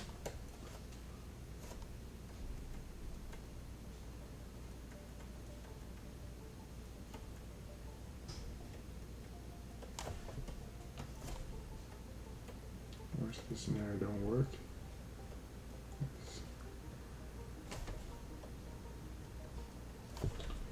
Let it go.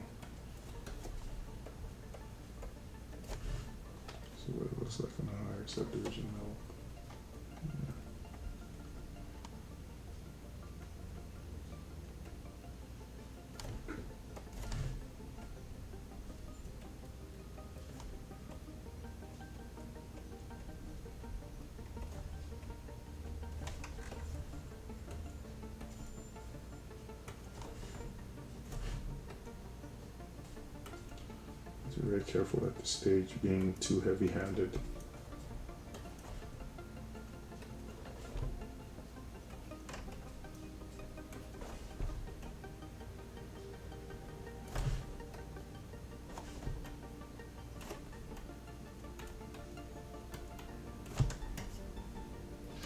Yeah, that's another issue.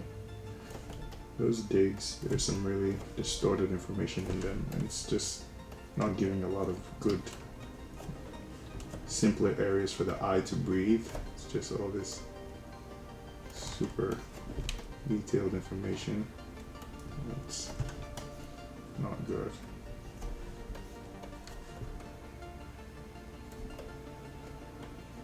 I'm gonna smooth some of them out. Yeah, it's turning out better.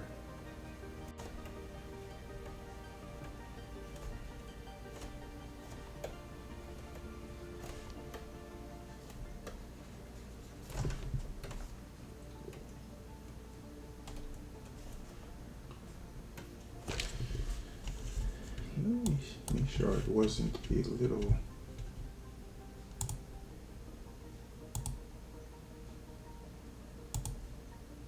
Yes, it was.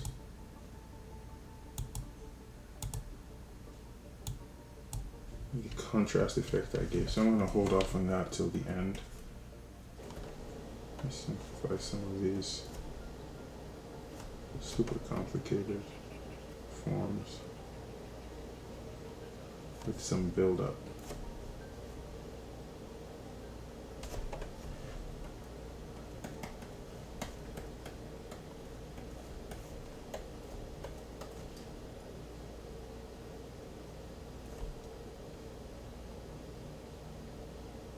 Some simpler build-up.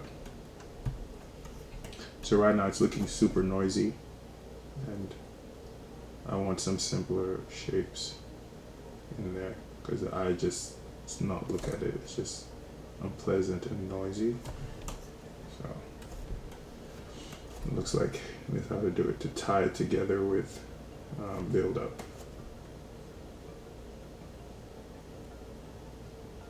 Tie some of these forms together. It should work really well around these crevices, which is just starting to feel like the similar caverns, like this shelf-like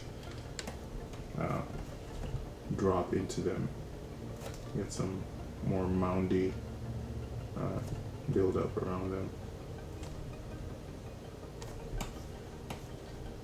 Yeah, that feels good. Yeah, this is more easy to process. This somewhat messy.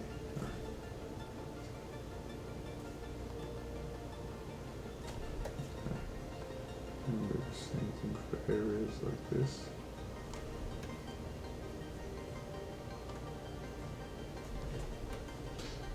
Yeah, this is really bad like that. A little bit of varied information.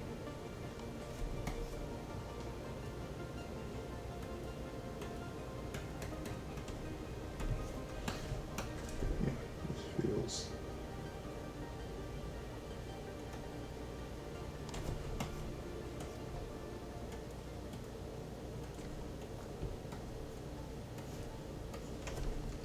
I'm gonna dig into some of these ones where they're looking like perfect spheres. These look really insane.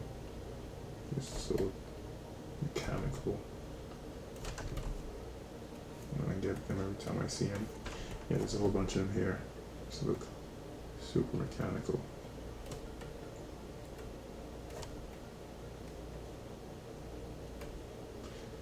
Yeah, sometimes you just really have to go in there and just do some sculpting or all these procedural operations.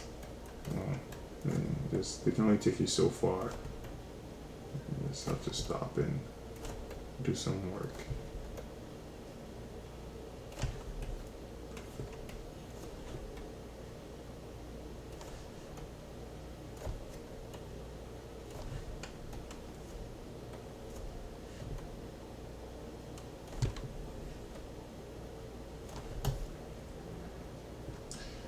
think that's, yeah.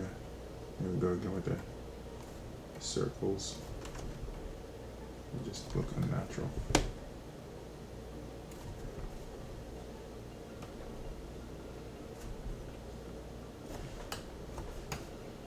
Something make the eye look at something else. Yeah, this looks pretty good. Looks really nice.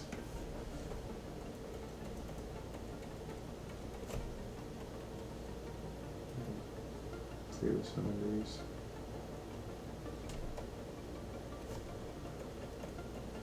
Those bumps too look a little weird when they just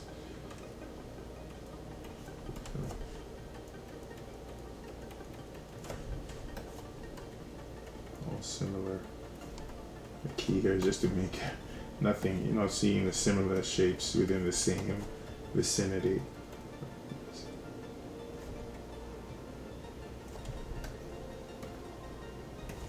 Yeah, right there, you can tell this is spray detail.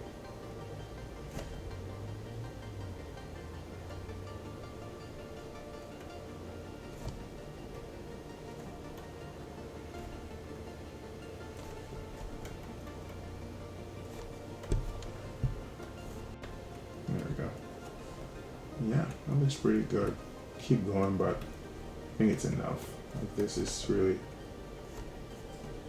one of those really obscure things. If it needs more work, it'll get it towards the end. I'm going to start work on this singe mesh. Right now, all I need to do is build it up in the areas it's supposed to be, and then I'll move on to working on its noise. I want its noise to be really aggressive so that when it's time to paint, I can truly distinguish between what the singe mesh is, what the shell is, and what the inside is. And I'm going to do some good blending towards the end to make sure it works well with these two meshes. So I'm going to turn on the singe mesh and select it and do some subdivisions.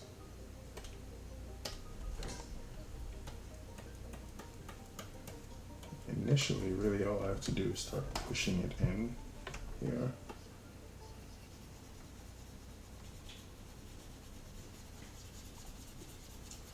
Start with a push. I'll save the pull for after. I don't want to pull it too far away. So I'll start with a push.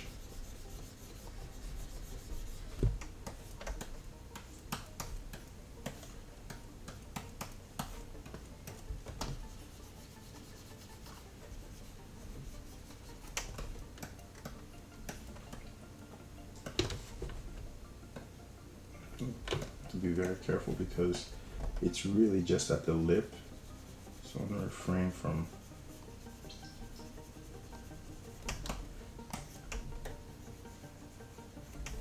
having it too far out there. I'm going to shave it here.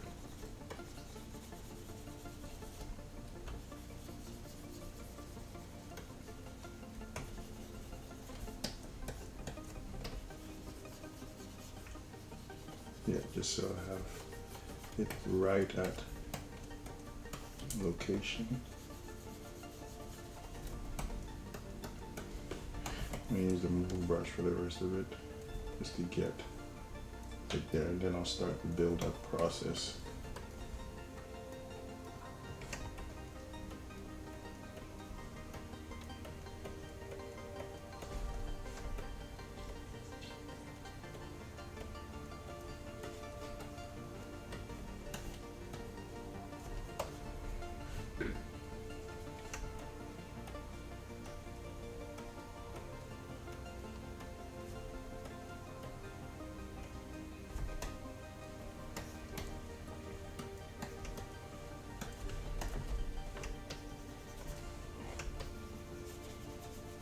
To make sure it's really flush, so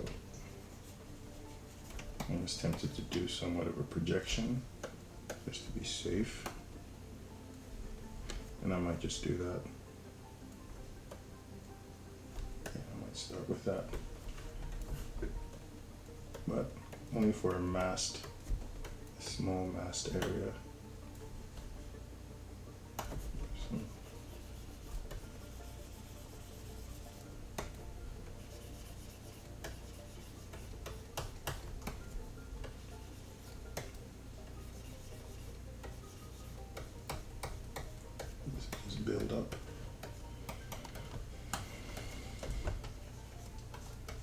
it's really gonna act like a transitionary mesh. So it's going to hold various degrees of singe or burned crumbs.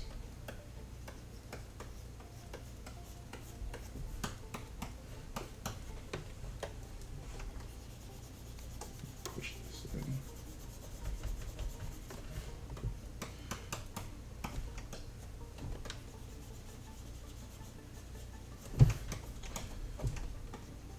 Just to be able to work on it better, I'm going to turn off the color for these meshes.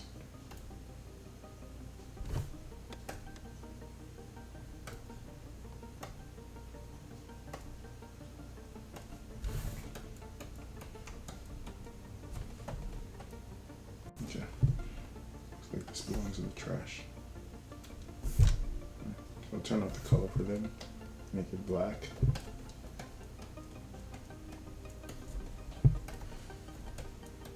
So we can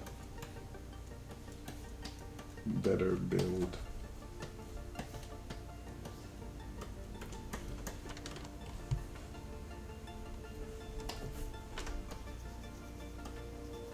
I'm gonna push it as much as possible till it goes right through, and then slowly build up. It'll give me the kind of randomized exposure that I need.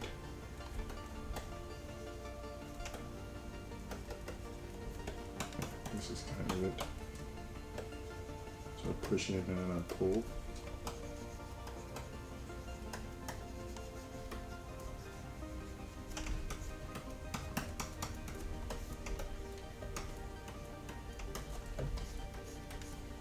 Really just at the lip, so even these areas that are climbing up into the shell, they're really just transitionary, and I'll end up hiding them as I do the noise for this. Let's see.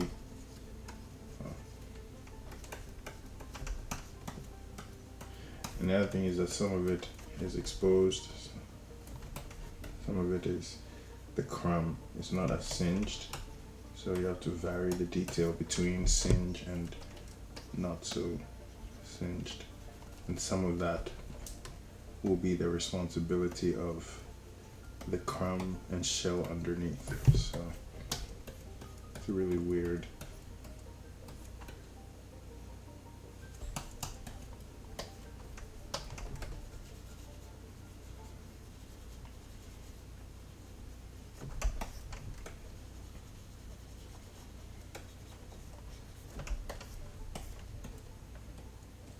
It's turning out really well.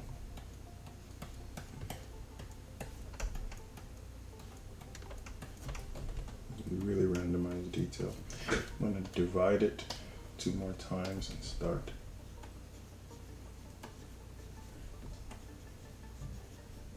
Building up a little bit more. Sometimes I'm holding all together negative. I really want it on the lip, a lot of areas.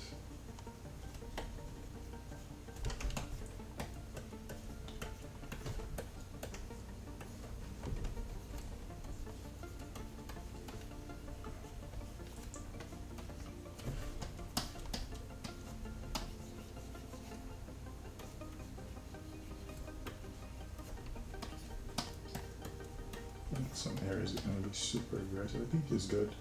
It's a good distribution.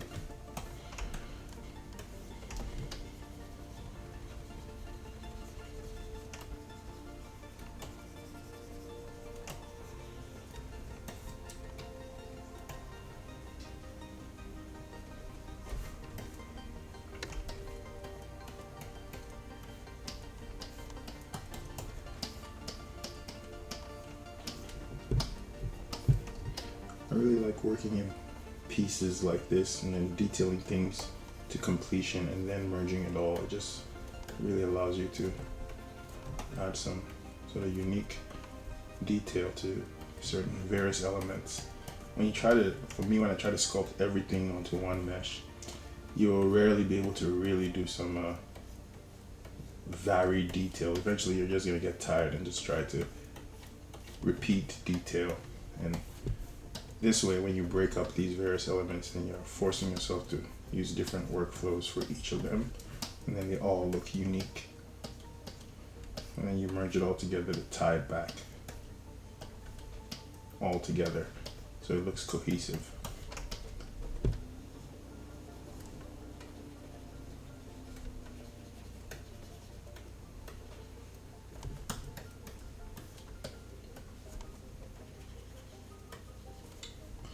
Okay, so this is a good starting point.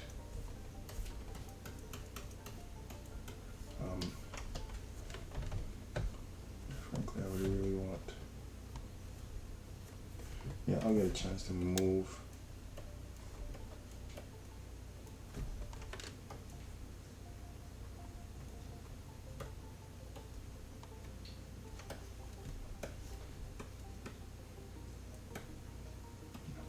I'm gonna add the noise so it'll get to see what needs to be pulled in. Did a lot of edge work. Don't want to lose all of it. But we need our singe. Mostly on the bottom here.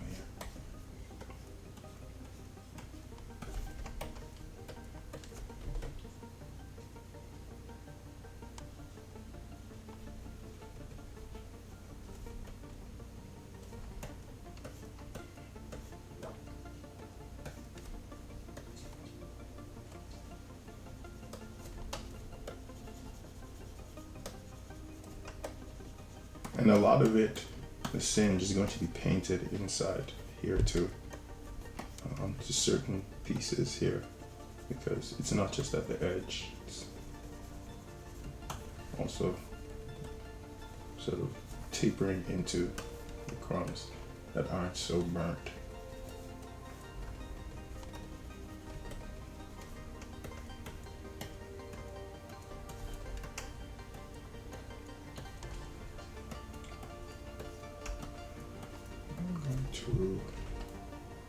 So there's some of these areas where a lot of work was done.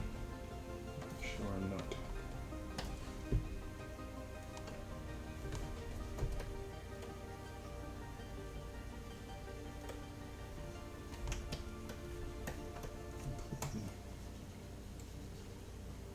Securing it all. Maybe too ambitious with how far up it's going to travel.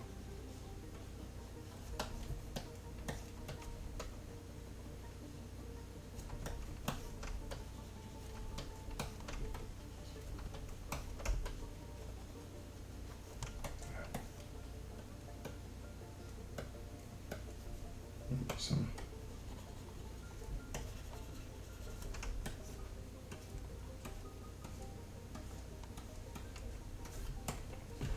okay, it's ready for it to receive its various different tiers of noise, and after that there'll be some more adjustments to see what looks good closer to the surface and what should really be just pushed in.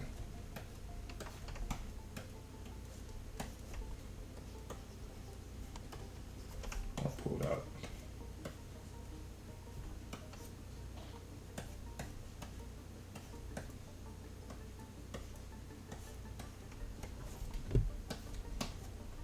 Next move, get the noise. I'm going to get started on the noise for this singe layer. I want it to be really fine, really super small. So when the crumbs are more burnt, it disintegrates them more, so you don't have these larger chunks. But ultimately, when it's done, I still have to blend it in here, make sure that it's blending well. So what I'm going to do initially is first duplicate, move the duplicate into the trash, and I want to get as many subdivisions on this thing as possible. Right now I have 825,000 polygons. I really want to go higher, significantly higher. One more is really going to be good. So I'm gonna go, it's gonna take me very high. Almost 60,000. Okay, 52 million. Right. So at 52 million, I'm going to go to layers, add a layer, and this is really dense mesh, so I'm going to refrain from doing overly complicated things. Ultimately, I'm going to do a nice cleanup pass to blend it all in. So right now, all I'm looking for is just some good small scale noise. So I'm going to go to surface, noise,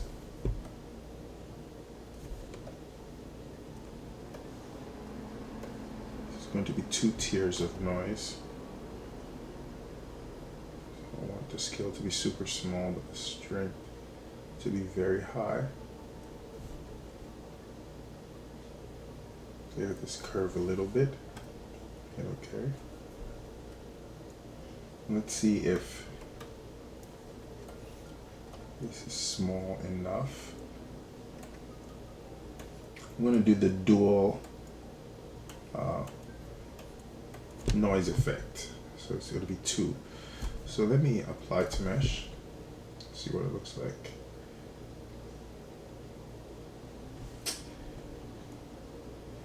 Yeah, I want it to be a lot smaller than this. So I'm going to undo that. Go to edit. I'm going to go for 0.25 or 0.15. Hit OK. Yeah, that's about the size I want. And go apply to mesh.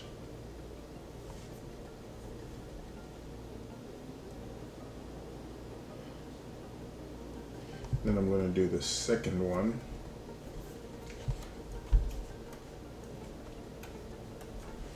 Do the noise again. Apply to mesh. That's pretty good, I suppose. Yeah, a lot of good blending has to be done. Yeah, I'll take it. It's really. Let me see if I can get away with just one more on a separate layer.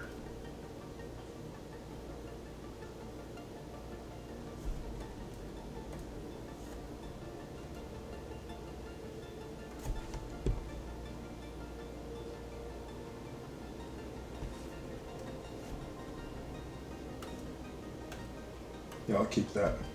If it's that bad, I'll just delete it. Now I'll add, name these. This. Noise first, second. No, I made a mistake. And just call it noise 3.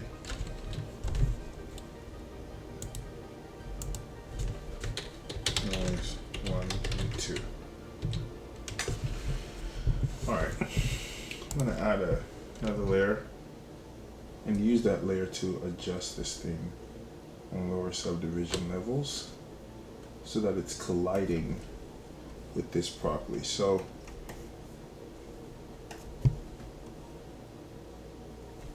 definitely want it recessed here because it's really mostly stays at the lip. So I'm going to try to refrain from having it just everywhere. In some areas of the lip it's not there.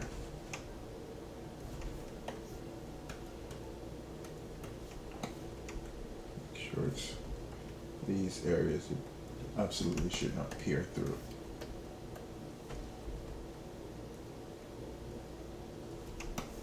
Push.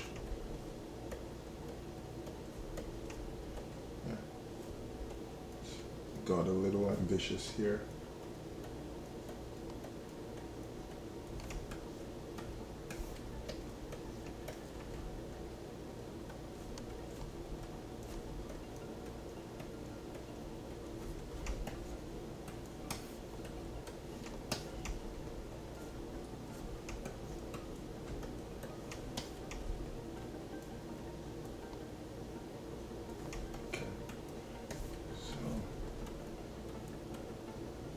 Yeah, it's really aggressive on this part. I'm gonna have to do a lot of, I'm gonna show you an image of a full view of a singed mesh. Like down here. This one is a good example. Yeah, it's not on every single edge, so some of those edges are still exposed. It's pretty busy on there.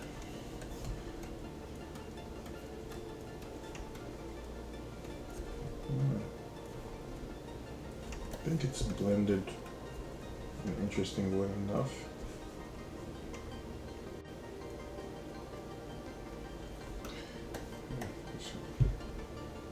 Cool.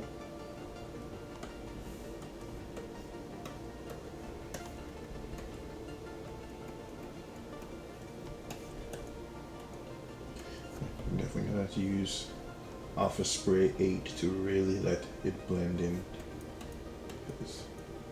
It's just a complete mismatch. And it's fine for now. It'll work, it'll all taper in nicely. Let me put some more attention on these edges. Make sure they're not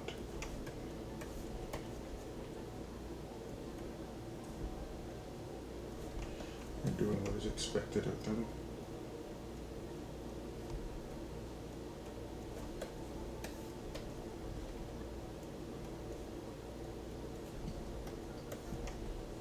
The blending will also have to be done here very heavily.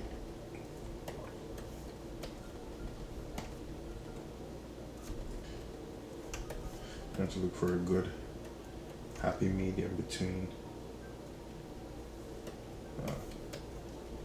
just completely covered and I can break it up.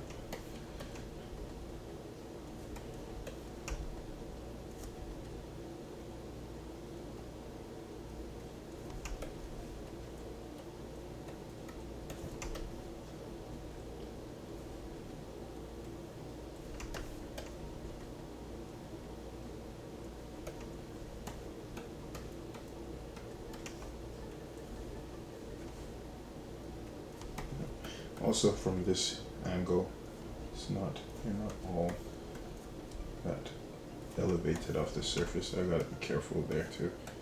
But that's a easier one to fix later. I think it's pretty cool.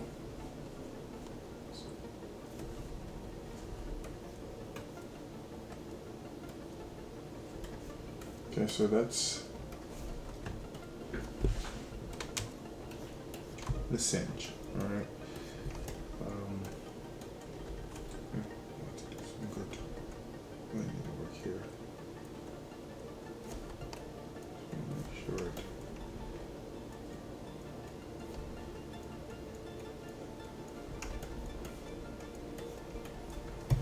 This side I can help myself ahead of time before the projection is done, just to get a more broken up result and have some of the underlying crumb come through. Get a nice little mix.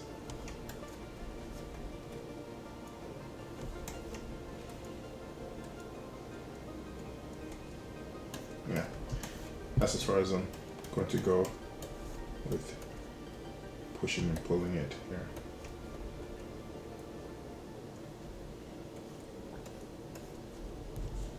That's cool. It's always important to turn off these layers there, so they make the file sizes so large when they stay on. So I have to make sure they're all off.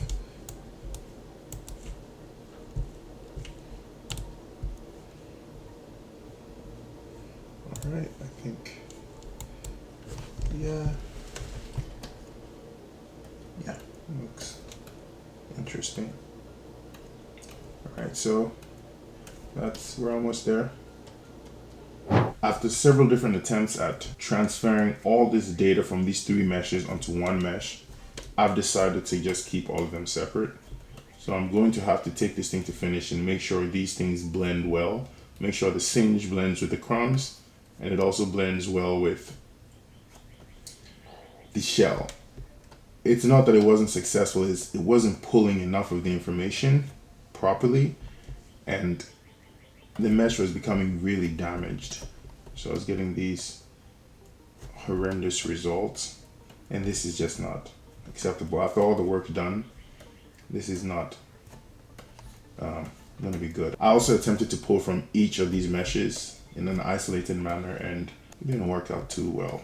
It got a lot of this nice information, but it's nothing compared to what this original is as a collective. And I really like how this looks.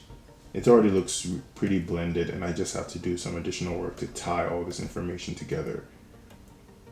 So this is going to have to be separate, and it's not a bad thing because it also means that when it comes to shading, I'll have a much easier job identifying the pieces, and the real challenge would be to make sure the shading blends well here. But from here, I'm going to just take this thing to polish by merging these transitions well, and then I'll add some personality to the surface. I also tried flakes, and they don't look as natural as I expected, so I'm going to refrain from using them. They're not really in the reference, they're just an additional bits of detail that I wanted to add, because I usually add it to my buns and they look pretty good, but here it just doesn't feel like there's a progression in workflow. It just looks regular. I added some noise to it, but I just don't like the way it looks, so I'll refrain from using it. This top bun was supposed to be the more simpler piece of this entire ensemble, so I think I might have been going a little too far by trying to put all that information on it. As is, it looks really nice. It looks really, really good. It just needs to be blended. So I'm going to spend the rest of the lesson just polishing it, and then I'll add these bits of personality that are visible on if we look at here, there's a lot of these like spots, which I guess I'll call pimples, and then some individual swellings, and then maybe I'll put one more noise pass on top of it.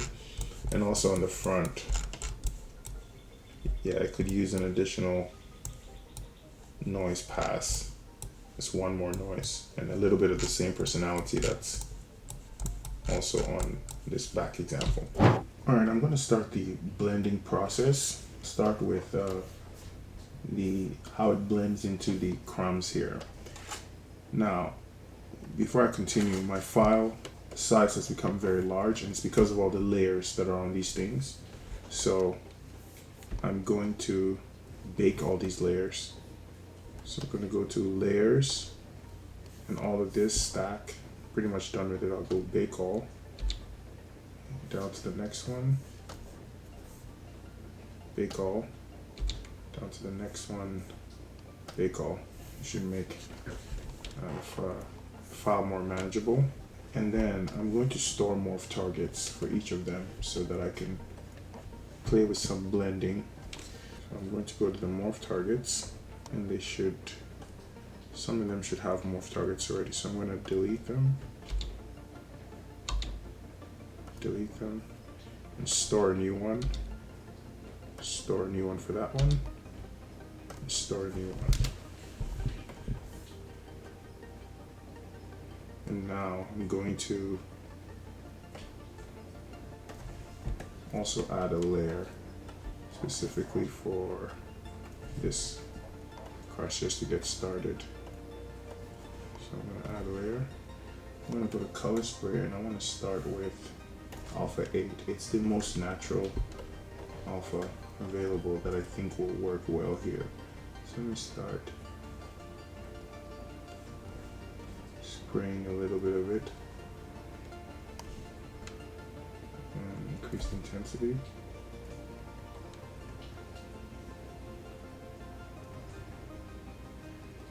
Yeah, it's pretty, yeah, it seems to have that type of granular detail.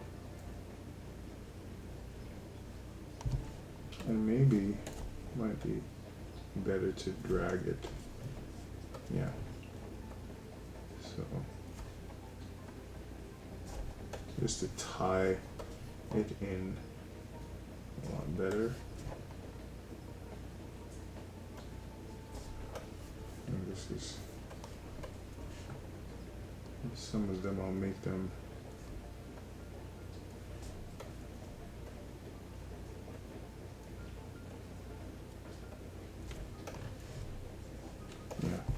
it's doing a good job blending. Increase the strength a little.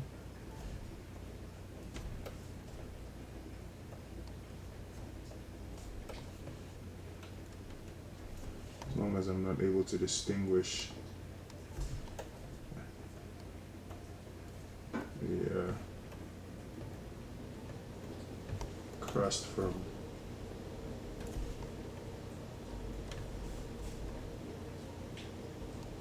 heading in the right direction. Yeah, just want a more organic way to apply is with color spray. Get some of it does extend a lot farther beyond.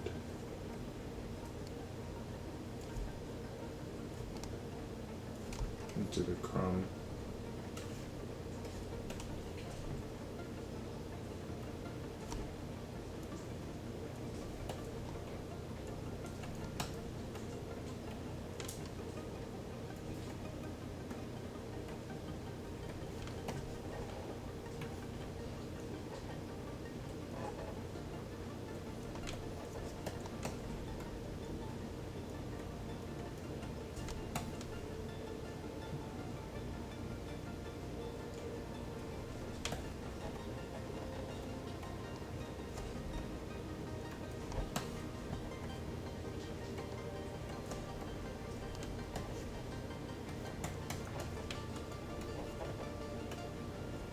Should be material.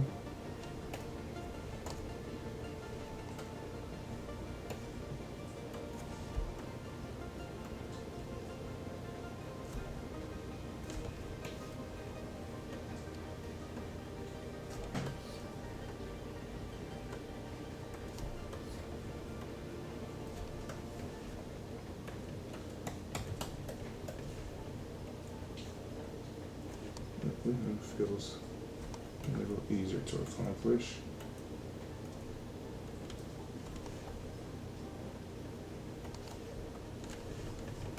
Go back to this. Yeah, it blends pretty well.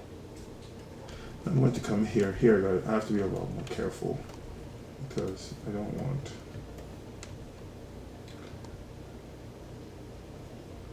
Let's see. Well, I'm on the wrong layer, so I can turn this off now. Go here, add a layer, and see how well it works. Yeah, it might not work as well here. Oh, I think it's because I don't have enough geometry. So I'm going to divide this. Yeah, that's not enough. It's on subdivision level 5, so I'll take it one level higher. 16 mil is about good. I'm going to do that. Go back to that morph target. Delete it, store a new one. Go to layers, add a layer. And then see how this.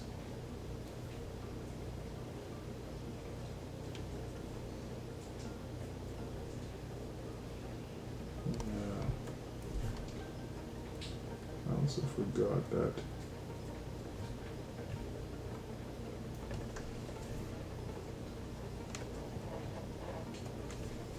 When I hold down Alt and do a reverse of this, it also works pretty well. I'm gonna go through and do it, and then I'll come back and definitely use the morph here because it definitely looks like it'll benefit from a lot of the erasing.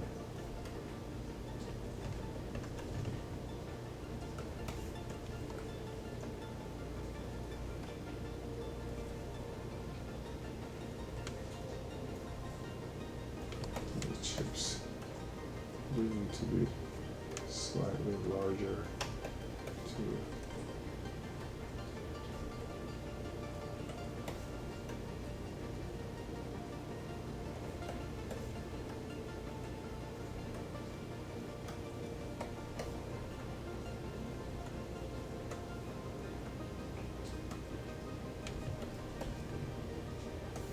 Yeah, definitely it needs to be erased a lot.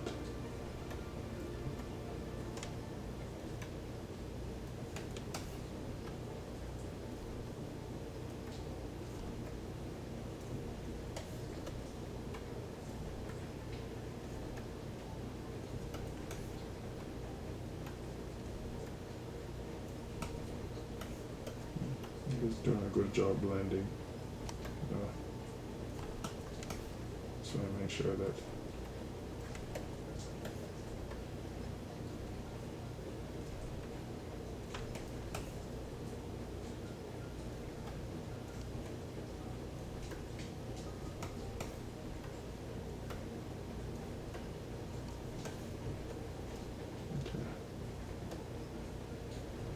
alright, so that's it, and then I'll take the morph brush.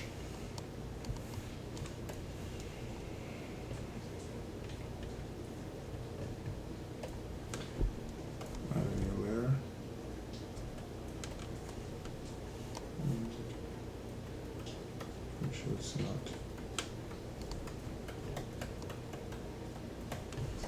invading all this, more so that it blends nicely.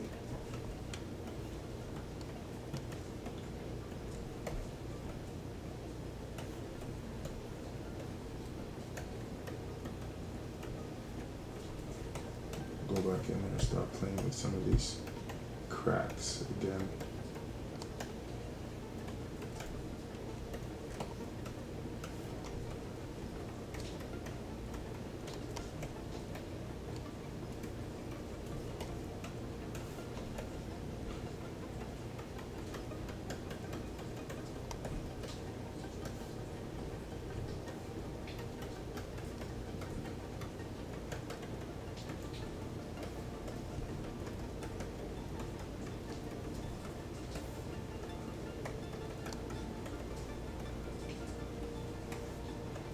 Okay, I think that's pretty good.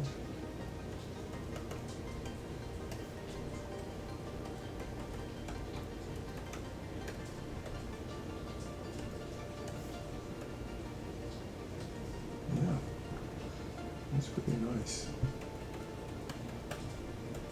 So this is a morph layer. This is alpha OH spray. Work these new forms manually with the Damon standard. So I'm going to push some of these. Nice polish attempt.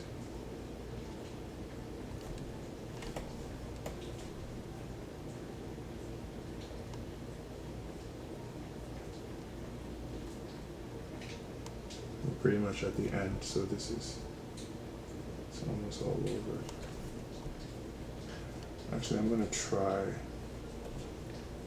using contrast the way I understand it. So I'm going to mask these edges.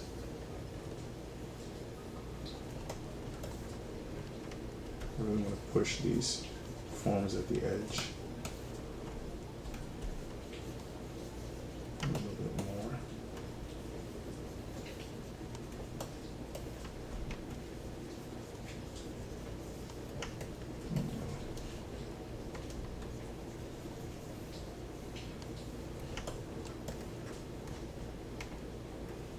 Okay. I'm going to invert. And come to a lower subdivision level and blur the mask a bit. We get a nice little transition. And then go back higher. And then go to the deformation menu.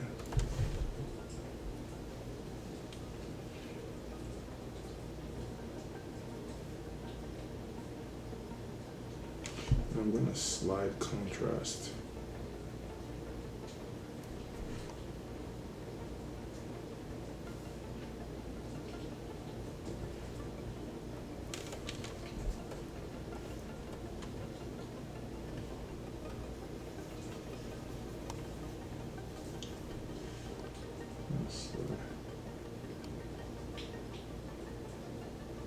There we go. Really pushed it that time. Yeah, really pushed them. So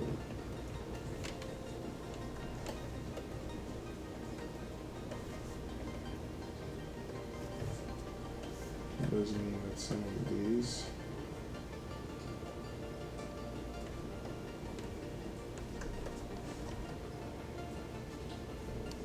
need to be blended a little bit more. Yeah, I want to push them so that they can come through on the final. A lot better.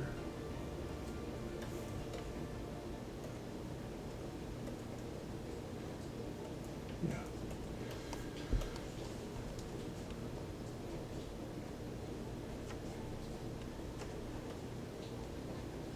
You need to just be blended well. Yeah. I'm going to finish by adding little bits of personality to this thing so that it can look unique. I'm going to go with a color spray. I'm going to go with Alpha 40 just to give me an initial spray. And I'm going to increase lazy mouse so I don't get too much of an application. So I'll add a layer and I'll go and increase the intensity. It's not enough. That's too much.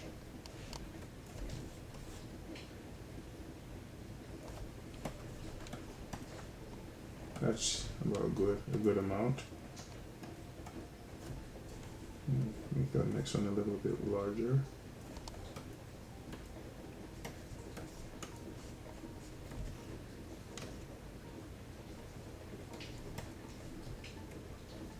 And I'll do another one maybe around here. Increase the intensity a little bit. Okay.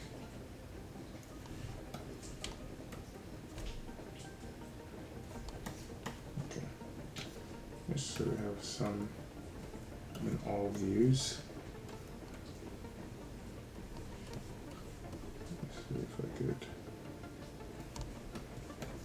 I'm gonna add a whole bunch and then morph out the ones that I don't want.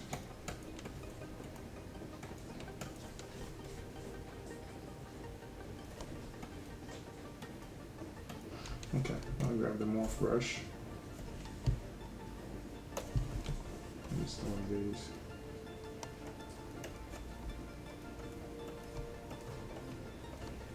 Maybe tone down and others will just be completely removed.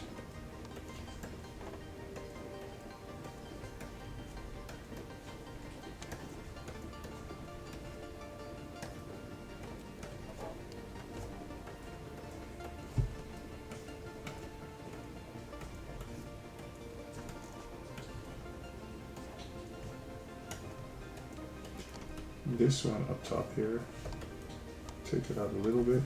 Now I'm going to go in there and take my clay brush and start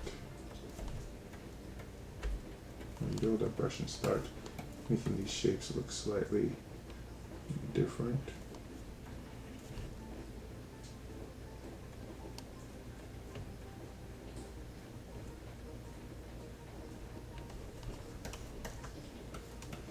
Some of them I'll blend them in,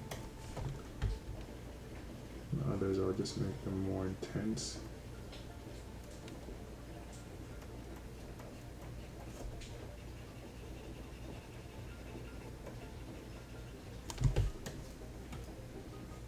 Yeah.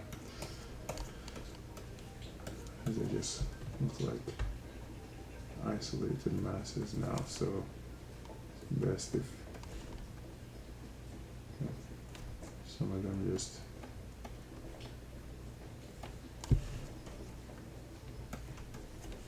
blend in better.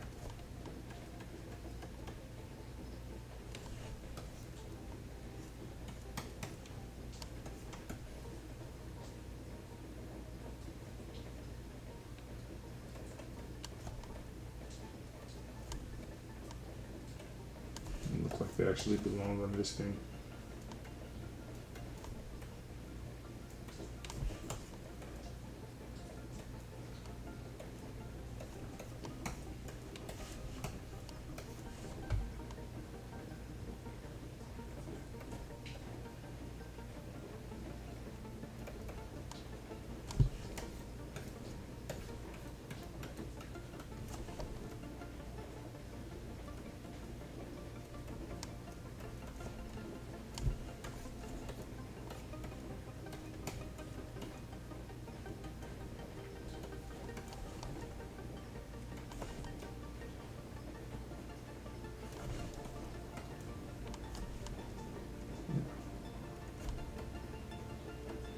every single one of them needs to be blended well.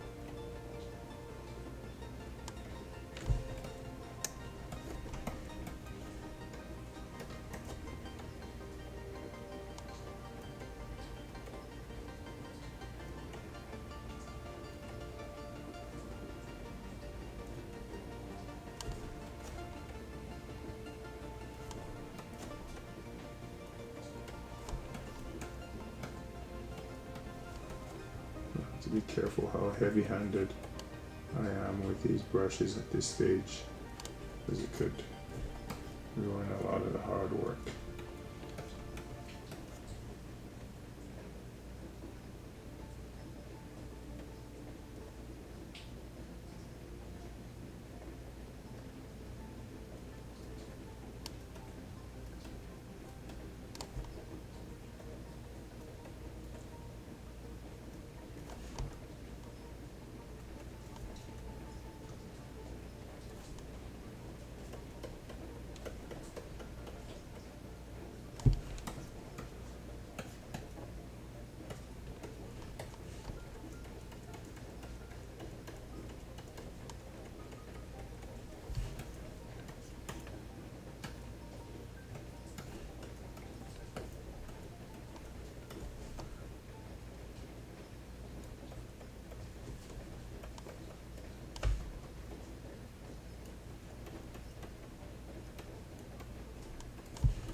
Do not need to be blended really well.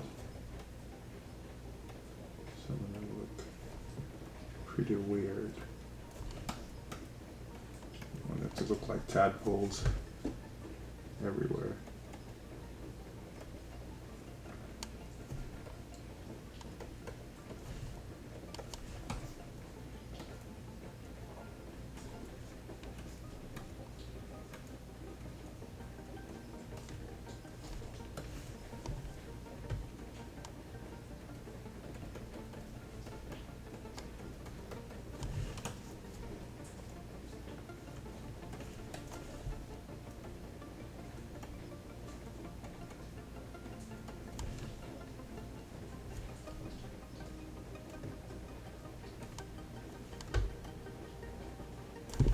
Select a few of them and just push them a little further.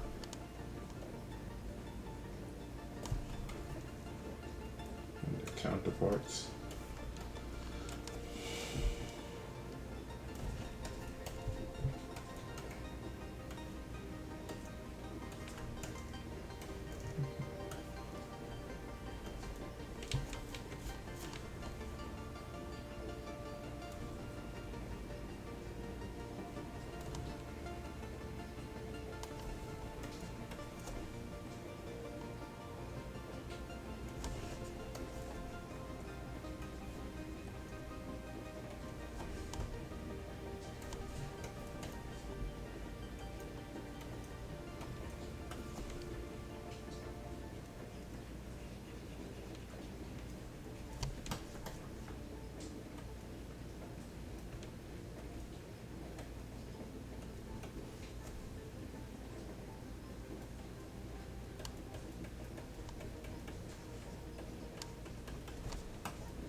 Look at it with different materials. See what's happening.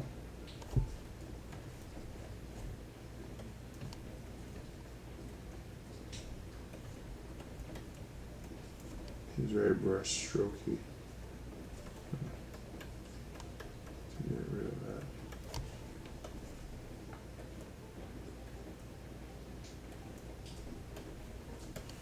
These feel very strokey to tadpole-like. Blend them into the surrounding mass a lot better.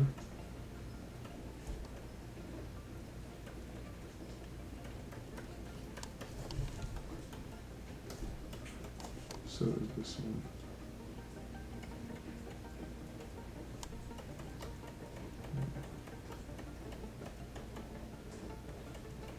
Brush strokes out of there.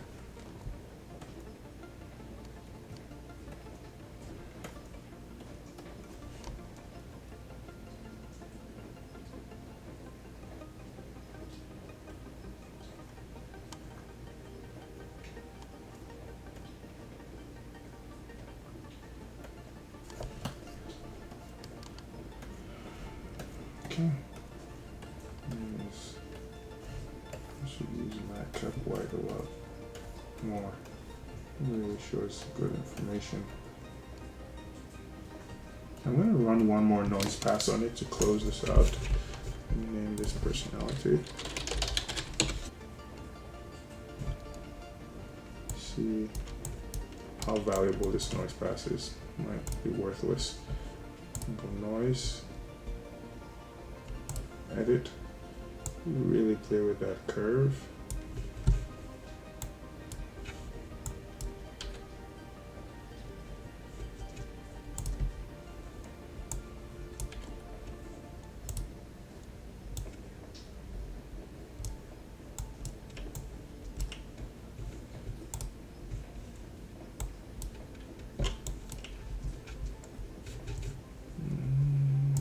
Mesh.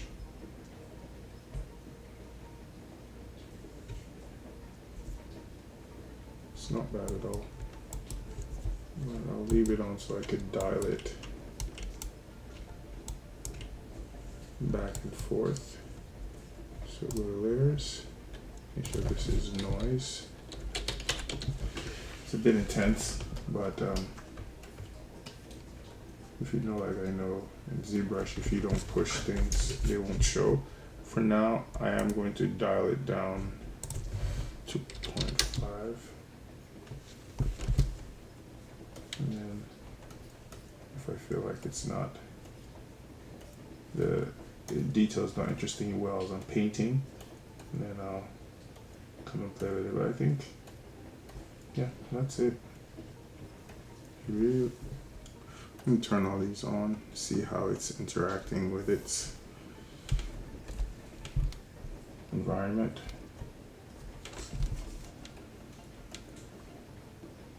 Nice little singe. Looks pretty good.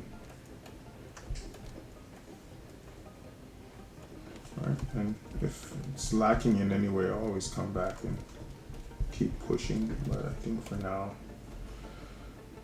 it looks pretty nice. Let's look at it under some other materials. Let's see how all these highlights are going to interact. Yeah, it's good surface detail. And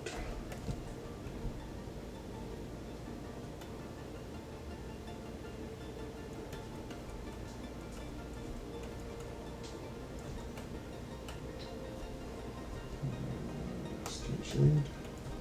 Actually, no, not cap white. I really like that one.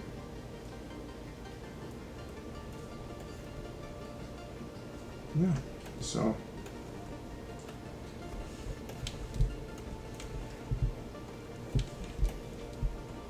that's it for the top bun for now. In the next lesson, I'll deal with this middle patty here. It's a very important patty. It's a lot of sculpting that needs to be done here. So I'll deal with that.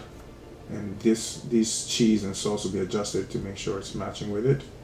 And then when this is done, I'll move to this cheese and sauce and these pickles and just unify this detail properly. So this entire top half will be done, and then I'll move down to this duo and then finish with this duo, and then start focusing on the fluid meshes.